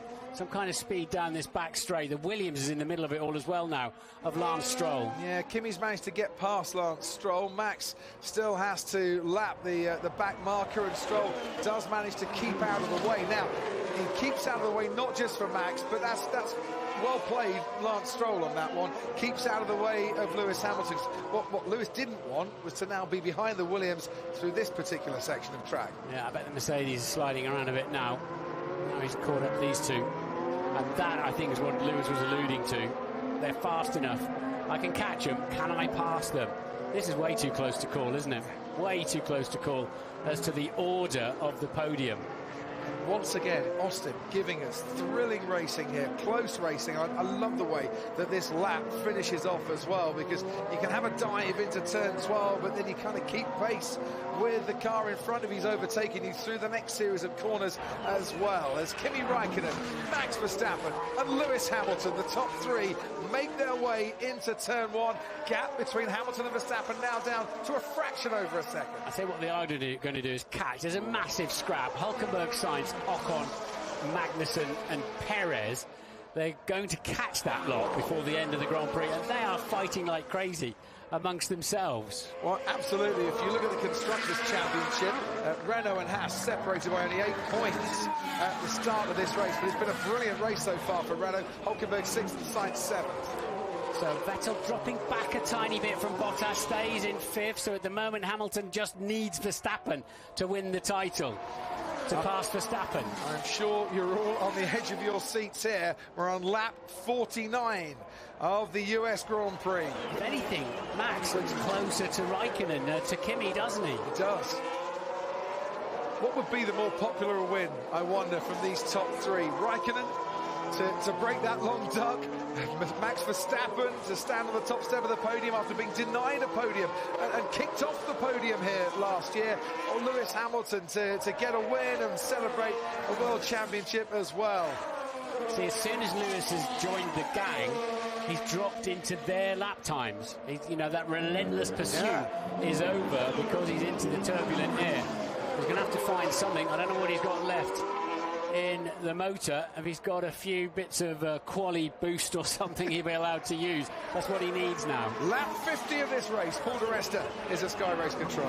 Yeah, I'm watching the attacking Mercedes and the attacking Ferrari. Obviously, Hamilton's trying to get onto Verstappen, but he just can't get close enough at the end of the first sector, and Verstappen's last lap in the first sector was his fastest of the race, even after the tyres had done that much. I think Vettel's just turned the party mode on, though, because he's just made a big gain on Bottas that lap. He's brought out the vol-au-vents and the pineapple and cheese on sticks. It's engine 1 to the end for Sebastian Vettel, and he's got within DRS range of Valtteri Bottas. And look at the difference that party mode has made to Sebastian Vettel. 7/10 behind Bottas here. He's catching him and will have a chance, if he keeps pace through the DRS detection zone, Martin, to get him down the back straight. And it's down the back straight where our race leader, Kimi Räikkönen, leads Verstappen and Hamilton at the moment. Hamilton has literally stalled out now, hasn't he? In the slipstream of the others. Verstappen has got some great pace. So it's 2.4 between the top three of them, but it's status quo. Nothing's really moving around too much. Could yet be, Martin, that the time we thought Ferrari might have made a mistake with Kimi Räikkönen not pitting behind the virtual safety car, they might have got it bang on today. Well, I thought they had made a mistake, frankly, but they hadn't. Lewis Hamilton tried to emulate Ayrton Senna, winning at the same venue 5 years in a row, is being thwarted from that at the moment by Verstappen and by Kimi Räikkönen. And I'm looking to see down at the end of the back straight, Vettel hasn't got past Bottas on this occasion. Hamilton is in DRS zone now, within the second of the Red Bull of Max Verstappen. So assuming he gets past Max in a couple of laps, Ferrari's predictions were absolutely correct. They said the last 3 laps, Kimi is going to be on you. Your driver of the day. I'm not quite sure who the driver of the day is going to be today. Probably not Romain Grosjean or Fernando Alonso, but, you know, there's a few contenders. I think I just bide my time on that little vote at the moment. I think I'm wait and see what happens in the next 5-6 laps. You're going to talk to the winner, the second and the third place man in Parc Fermé as well. And I doubt you've even formulated a single question in your mind. Not a single one. I don't know who's going to win it yet. Exactly. Kimi's looking strong though, isn't he? Lewis was a little bit deep in turn 12 there. The 11 rather, the hairpin onto this back straight, and look, it cost him badly. So he might have been in DRS zone around this side of the track where we are, but actually he dropped back. He just got too deep on the brakes into that T11 hairpin, and once again it's Max moving forward against the Ferrari, if anything. And I think behind these, Martin, Sebastian Vettel wasn't in DRS range, and he's still frustrated behind Valtteri Bottas as well. The fans who came to Austin waving their union flags, well, they're not going to be waving them for a title celebration just yet. Although Lewis Hamilton will, of course, extend his advantage over Sebastian Vettel, and he will go to Mexico with a greater chance, of course, of winning that World Championship. And it's a race that, once again, you'll be able to see live on Sky Sports F1 this time next week. All that slowing up of Hamilton that Raikkonen did. Yeah. Is he ever getting payback now? Well, he slowed it, he played the defensive game, and it might just turn into a brilliant offensive move for him today. Raikkonen leads this race. Verstappen's in the podium places, Ted Kravitz. And you see that graphic right there. Vettel's just dropping back a little bit, only a tiny bit from Valtteri Bottas. But they're all nursing their own problems out there, whether it's tyres getting too hot or having to maybe save a bit of fuel, who knows. But it's mainly tyre related. And, yeah, nothing happening just yet. But Vettel not as close on Bottas as he was a couple of laps ago. Yeah, I think he had a bit of an adventure in turn 1 running wide, Ted, from what I heard through another channel, actually, through my ears. So that's why I think Vettel dropped back a bit. He got a bit punchy on the brakes into turn 1. In 1959, Jack Brabham had to push his car over the line for the last 800 metres at Sebring. He was the first Drivers' Champion to be crowned in the United States of America. Since then, on 6 subsequent occasions, this driver's title has been decided. Jochen Rindt winning in 1970, of course, posthumously that year. Emerson Fittipaldi, Niki Lauda, Nelson Piquet, Keke Rosberg in Vegas, Lewis Hamilton in Austin. Hamilton does not have DRS. X1 was another 2/10 quicker than him. There is a whole world of pain ahead, so opportunity could be coming. There's a whole world of pain ahead. You'd have thought Verstappen's gone through all the pain today, given that he started 18th on the grid. But all Lewis Hamilton has to do to win the World Championship at this stage is to get past Max Verstappen. But that is a lot simpler to say than it is to achieve. Raikkonen's tyres have been on since lap 20. That's all I can imagine. They were talking about there over the radio, Gianpiero Lambiase. So let's see what kind of pain he's talking about. Once again, Hamilton's got himself back into the DRS zone, and we'll look for a white line as they go down the hill. Now, turn 10's this blind left kink. There's a white line across the track as the measurement point. They stopped the action nicely for me there. I think if he's neat and tidy through, he's gone a little bit deep in there again, but he should have the DRS. It's not an overtaking opportunity, but it'll keep putting him on the gearbox of the Red Bull. Well, the Ferrari pace keeping Kimi out in front, looking for that DRS. It's wide open for Lewis Hamilton. It's gaining on Max Verstappen, but it's not giving him the gain that he wants to win this title. Because the Red Bull, as his engineer rightly pointed out, is so fast in the first sector. And that's where Red Bull have their strength. Mercedes have the power as well. It's nip and tuck for differing reasons. Lewis in a four-wheel drift there in the turbulence of that Red Bull. Millie Bobby Brown watching on from the back of the Mercedes garage, one of the Hollywood great and good that have come to Austin this weekend, but you could not script this moment if you sat down at the start of the season and you tried it. Kimi Raikkonen on the verge of his first win in 113 races. Max Verstappen on the verge of his first podium, his first win in the United States. Lewis Hamilton one overtake away from his 5th world title, and there are 15 kilometres to go after 53 laps of great racing so far. Lewis had DRS down the pit straight as well for good measure, but this is where it'll hurt in the slipstream of the Red Bull, where we know that Adrian Newey, assisted by many scores of others at the Red Bull in Milton Keynes, is so good carrying speed through sections like this. Lewis climbing all over the curbs, trying to find some extra speed, a little bit of grip somewhere. Now he's got to be so neat and tidy going in here and pick up the throttle early. He likes a slightly wider line, and he'll be right behind that Red Bull coming into turn 12. He'll be right on it. Will he be close enough for a lunge? So here he goes then. Does he want to make that lunge? Does he have to make that lunge? He's a racer. He'll go for it if it's there, but it's not quite there. On this occasion, Verstappen a few car lengths ahead, but gets a really bad exit coming out of turn 12, and suddenly Lewis Hamilton is all over Max Verstappen. This could be the title right here as Hamilton switches to the inside, and Verstappen just stays ahead as they now go left-handed and gets the inside line himself, but once again Hamilton gets a better exit.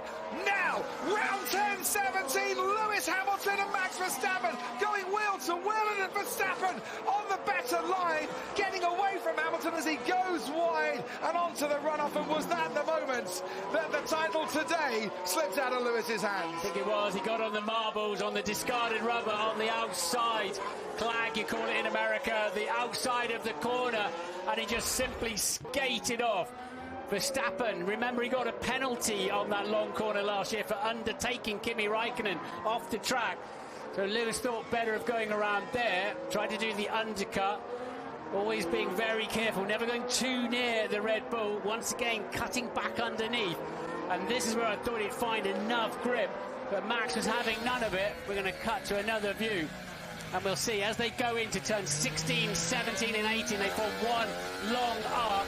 Lewis goes around the outside. Now he's going to get in some rough track, and he just can't find the grip. You can hear the stuff flicking up against the side of the bodywork, and that was it. I think you're absolutely right, Crofty. That was the moment where it fell away from him today.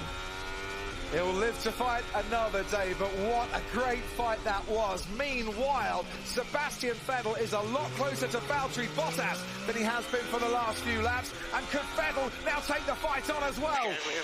Better fish out with the full flag. Yes, we will, Kimi. Here comes Sebastian Vettel on Valtteri Bottas. Towards turn 12 we go. Sebastian Vettel was wheel-to-wheel, and he is still wheel-to-wheel as Bottas brakes late, but he brakes too deep, and he goes off into the runoff area, and Sebastian Vettel puts himself up into 4th place. Wow, great action here with 2 laps to go. And that was where obviously all the debris was from turn 1, and that scrap between Hamilton and Verstappen has allowed Raikkonen to get away. And I wonder, on the final lap now, I think Lewis Hamilton's challenge for this race has fallen back a little bit watching his onboard. Here's Valtteri Bottas going wide. Sebastian Vettel slips down the inside. That means that Hamilton needs to win this race to seal the title today. And I tell you what, he cheered on the first lap when Kimi Raikkonen got past Lewis Hamilton at the start. He's cheering on the last lap as well as Sebastian Vettel puts himself up into 4th. It could have been such a different day had Sebastian Vettel not tangled with Daniel Ricciardo. The title's going to carry on for another week as a big lock-up ahead of Kimi Raikkonen there. But this, Martin Brundle, would be a hugely popular win for a man who is loved the world over and who the fans cheer every single step on this US Grand Prix weekend. It is indeed going to be very popular, as his second place man as well. Hamilton still there in 3rd. Big puncture territory out where Hamilton was, but he's got away with that, and he's still in the game, as is this man, Kimi Raikkonen. Still Hülkenberg ahead of Sainz, Ocon ahead of Magnussen, and Perez in the points as well. Great scrap going on there, but it's been a brilliant scrap today by Kimi Raikkonen, Max Verstappen, Lewis Hamilton, Sebastian Vettel, Valtteri Bottas. They have put up a brilliant US Grand Prix here. And Kimi Raikkonen, who started on the front row and who arguably had his best chance in a long, long while of winning a race, is going to see now, for the first time in 113 races, the checkered flag for him as a winner. Kimi Raikkonen wins the US Grand Prix and breaks the record for the longest gap between race wins. It is victory for Ferrari, it is victory for Kimi, and the strategy they got bang on this afternoon. Max Verstappen comes home on the podium for the first time ever in the United States. Lewis Hamilton settles for 3rd place in this race, and the title fight will carry on to Mexico. Toto Wolff doesn't look very happy about it, as Sebastian Vettel finishes 4th ahead of Valtteri Bottas. What can you say, Crofty? What can you say? Ferrari's not a lot, my voice is going. Ferrari's tactics were key, and Kimi Räikkönen, what a battle to hold Hamilton up. Those 8 seconds he cost him. Grande Kimi, grande Kimi. Well done, my friend. Thank you. Finally. Thank you, guys. Grande Kimi, grande. As long waits go, that's been a pretty long wait for Kimi Räikkönen, who was 39 years old on Wednesday. He is the oldest race winner since Nigel Mansell back in Australia in 1994. Crofty, can we just scrap the Friday practice? Yes. Because that's the races it gives you. Max Verstappen starting P18, finishing second. Where would Danny Rick have finished if he'd been up there? Well, this How is much further up the road he would have been? Verstappen put onto that contra-strategy to everyone else as well. He was a thorn in people's sides, and yet Red Bull could have had a much more successful day today. Listen, I'm smiling. I've won $1 off Ted Kravitz. With Verstappen finishing on the podium, it's not every day of the week we do that, it has to be said. Behind those, another great scrap that we didn't see a huge amount of in the end, but Nico Hülkenberg, for his first points finish since Singapore, and his second points finish in 7 races, came home 6th ahead of Sainz and Ocon. Max, that's P2, mate. How about that? A bit unexpected, starting 18th. Good race. Well, Max, that was a very, very mature drive. Fantastic. Really, really well done. Great job. He threatened Max Verstappen, Paul, to go in and buy his entire team beers all night, because he could buy a beer in the States for the first time ever if he got on the top of the podium. I don't know if second counts for that one or not. He's driver of the day, though. Kimi Räikkönen's the winner. Ferrari got it spot on, and I'd like to think there's going to be 3 drivers smiling in a moment, because they know they've all been in a tough race, a great race, and a fair fight as well. That's the race we've been waiting on all year, isn't it? 3 manufacturers battling out all the way to the final corner. You could hear Hamilton wasn't going to be happy before he even got there. It's almost like he'd kind of given up. But listen, he's leading that championship. He's got to seal it. But for it to go another weekend is what we want to see. Well, he couldn't quite get past Max Verstappen to take that second place in the end. It wouldn't have mattered, because Sebastian Vettel getting into 4th place, Hamilton had to win by that stage anyway. And a great recovery drive from Vettel and that spin on the first lap, to come back, but to seal the deal and pass Bottas, who's been Hamilton's wingman and trying to make it hard for him, never succeeded. The wingman today is flying, though. Kimi Räikkönen. And I'll say it again. Australia, 2013, the last time he stood on the top step of the podium. This is his 50th podium finish for Ferrari. He's had 30 podiums since his last race win as well.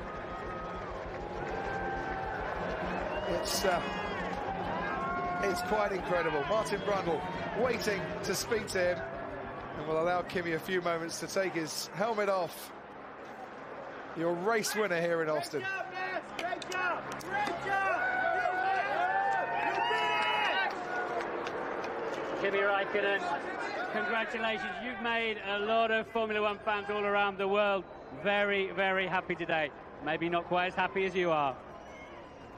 Who knows? Maybe they're happier even, but no, obviously it's been a great weekend. I think car's been pretty good all the time, so yeah, got a good start, and I needed to push hard. I mean, it was battling a few times, and in the end the tires were not in the best shape, but I think it was a bit similar for Max, and obviously Lewis had more tires left, but we had enough speed, and we kept it consistent and just tried to keep the tires alive until the end. So long time, but here we are again. Your first victory since Australia 2013. It's been a long time coming. You must be more pumped up than that.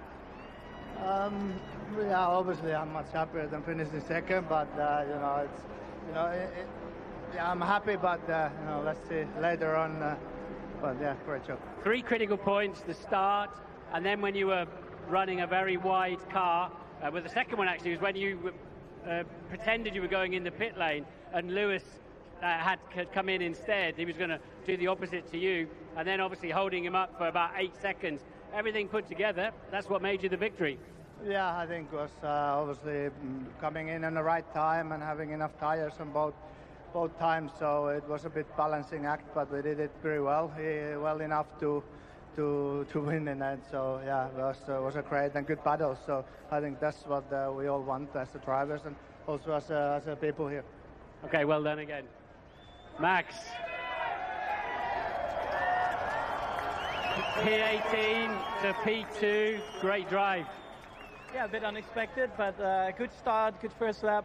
And then very quickly we were back into P5, P4, and we could just follow the leaders, and we had really good pace. And then I think we made the right call to undercut Valtteri, and then from there onwards we could do our own race. And I think in the end we could put a bit of pressure on. But yeah, unfortunately the last 3-4 laps I ran out of tires on the super soft compared to the guys on the soft around me. But yeah, still very happy. I destroyed my shoe. I think I'm pushing a bit hard, but all good. Take us through that battle with Lewis right near the end of the race through sort of 14, 15, 16, 17 and turns 18. Yeah, so at that time I was really struggling with the rear tires, and I locked up into turn 12. Then it was a good fight through to the hairpins, and then in the right-hand corner I was just pushing as much as I could, but hanging on. But clearly also Lewis was, already on the edge. So happy, of course, to stay in second.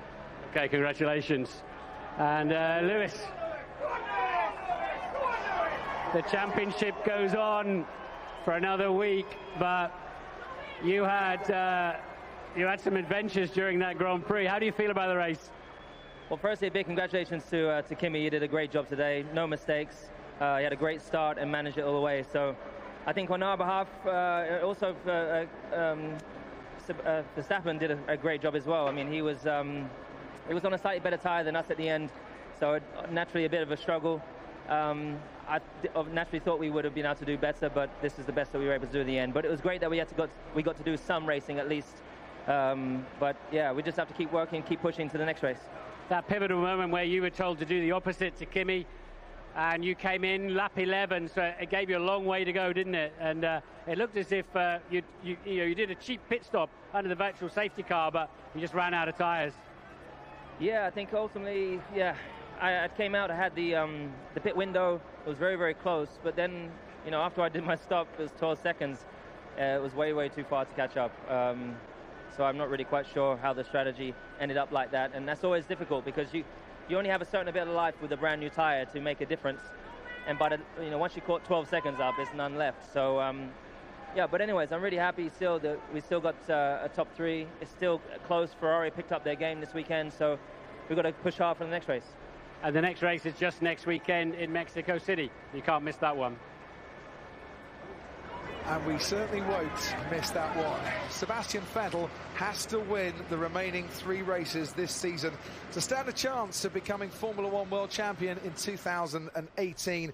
If Lewis has it all in his own hands still, which he does, then 7th place will be good enough in Mexico to give him the 6 points that would guarantee a 5th world title. And there's a set of boots, Paul di Resta, that aren't going to be used again. I don't think he would want to use that colour, to be honest, but well used, well deserved, and on the podium. So they might get wet with champagne, but I'm sure they're going to be in the cabinet as opposed to back on his feet in Mexico. Yeah, it's difficult. Because I was, pushing hard in the first sector, and then at one point, also Lewis came close, so I had to push even harder, and then, yeah, lost it a bit. So at least exciting. Well from the behind. Yeah. Yeah, I mean, we did the opposite strategy to you guys, but it's all right. You had blisters on your sock? First set? Yeah. Possibly in the second set, I don't know. Bit weird, huh? Did you win the championship or no? I don't know. That's it.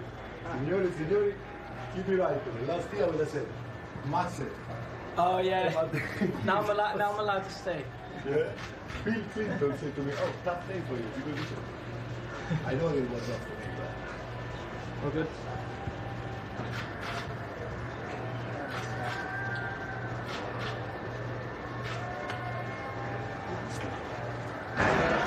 Yeah, I think that was the the press attaché from the FIA you could hear laughing and in conversation there with Max Verstappen, and just reminding him that this time he can actually stay in that cool-down room and go out onto the podium as well for the first time ever in the United States of America. They're not going to kick him out today. They're not. The thing I'm excited about here, Crofty, we go in, the championship continues on, but Red Bull's most dominant win in the turbo hybrid era came in Mexico last year. It did. And on that performance and on Sochi, you might as well just start Max at the back, because he'll still do it.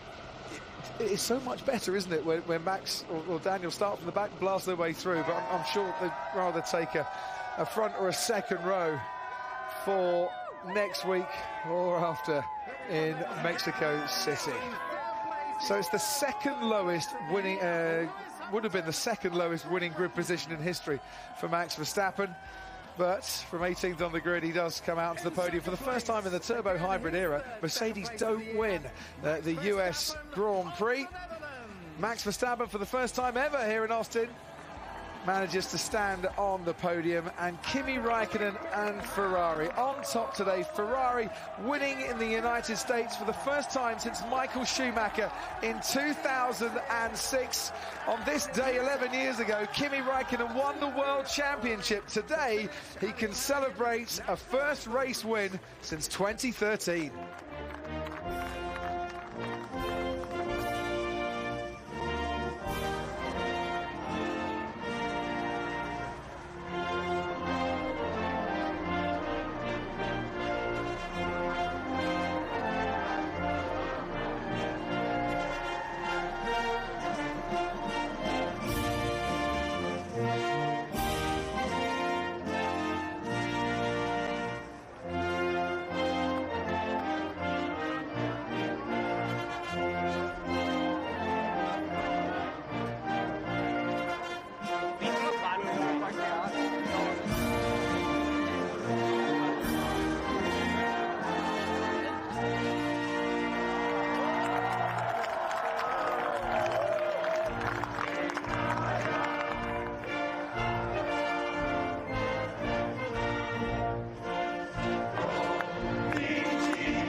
Well, we can have the debate about whether Kimi Raikkonen should be a Ferrari driver next year or not on another day, Paul di Resta. But if ever there was a team, and maybe a man that could do with a bit of a boost and a bit of a win, it's Kimi Raikkonen and Ferrari. Yeah, he's deserved it, hasn't he? A number of occasions. To have a guy that has been influential in the last couple of years on what they've done. I just feel sad that Ferrari's updates, what it's looked like, what they've brought us in Singapore since we've come back from the summer break, has put us in a position where the championship's going to end early, because they probably were the dominant car today, and they've been... Hamilton nicked pole off them yesterday because he did a slightly better job than Vettel, and that's where he's frustrated. But listen, we can have great races to the end of the year now. Well, let's certainly hope so. Bobby Epstein presents the trophy to Max Verstappen, the man in charge here at COTA. I'm sure very happy with the way things turned out today, because it was another absolutely thrilling race in the USA. Ferrari's updates, well, they didn't work. They went back to what they know, and what they know has really worked for them this weekend, and the fight continues on. But for Kimi Raikkonen, it is the top step of the podium, it is victory, and he's maybe reborn in the USA. What a day for him. He started the party early, he never sprayed it first. and he'll still be there last thing at night as well. The Championship Challenge then continues on for another weekend. It could have been Lewis Hamilton's day. It didn't work out the way he wanted, but what an absolutely epic race it was, and for Kimi Raikkonen, a day to remember for many a long year.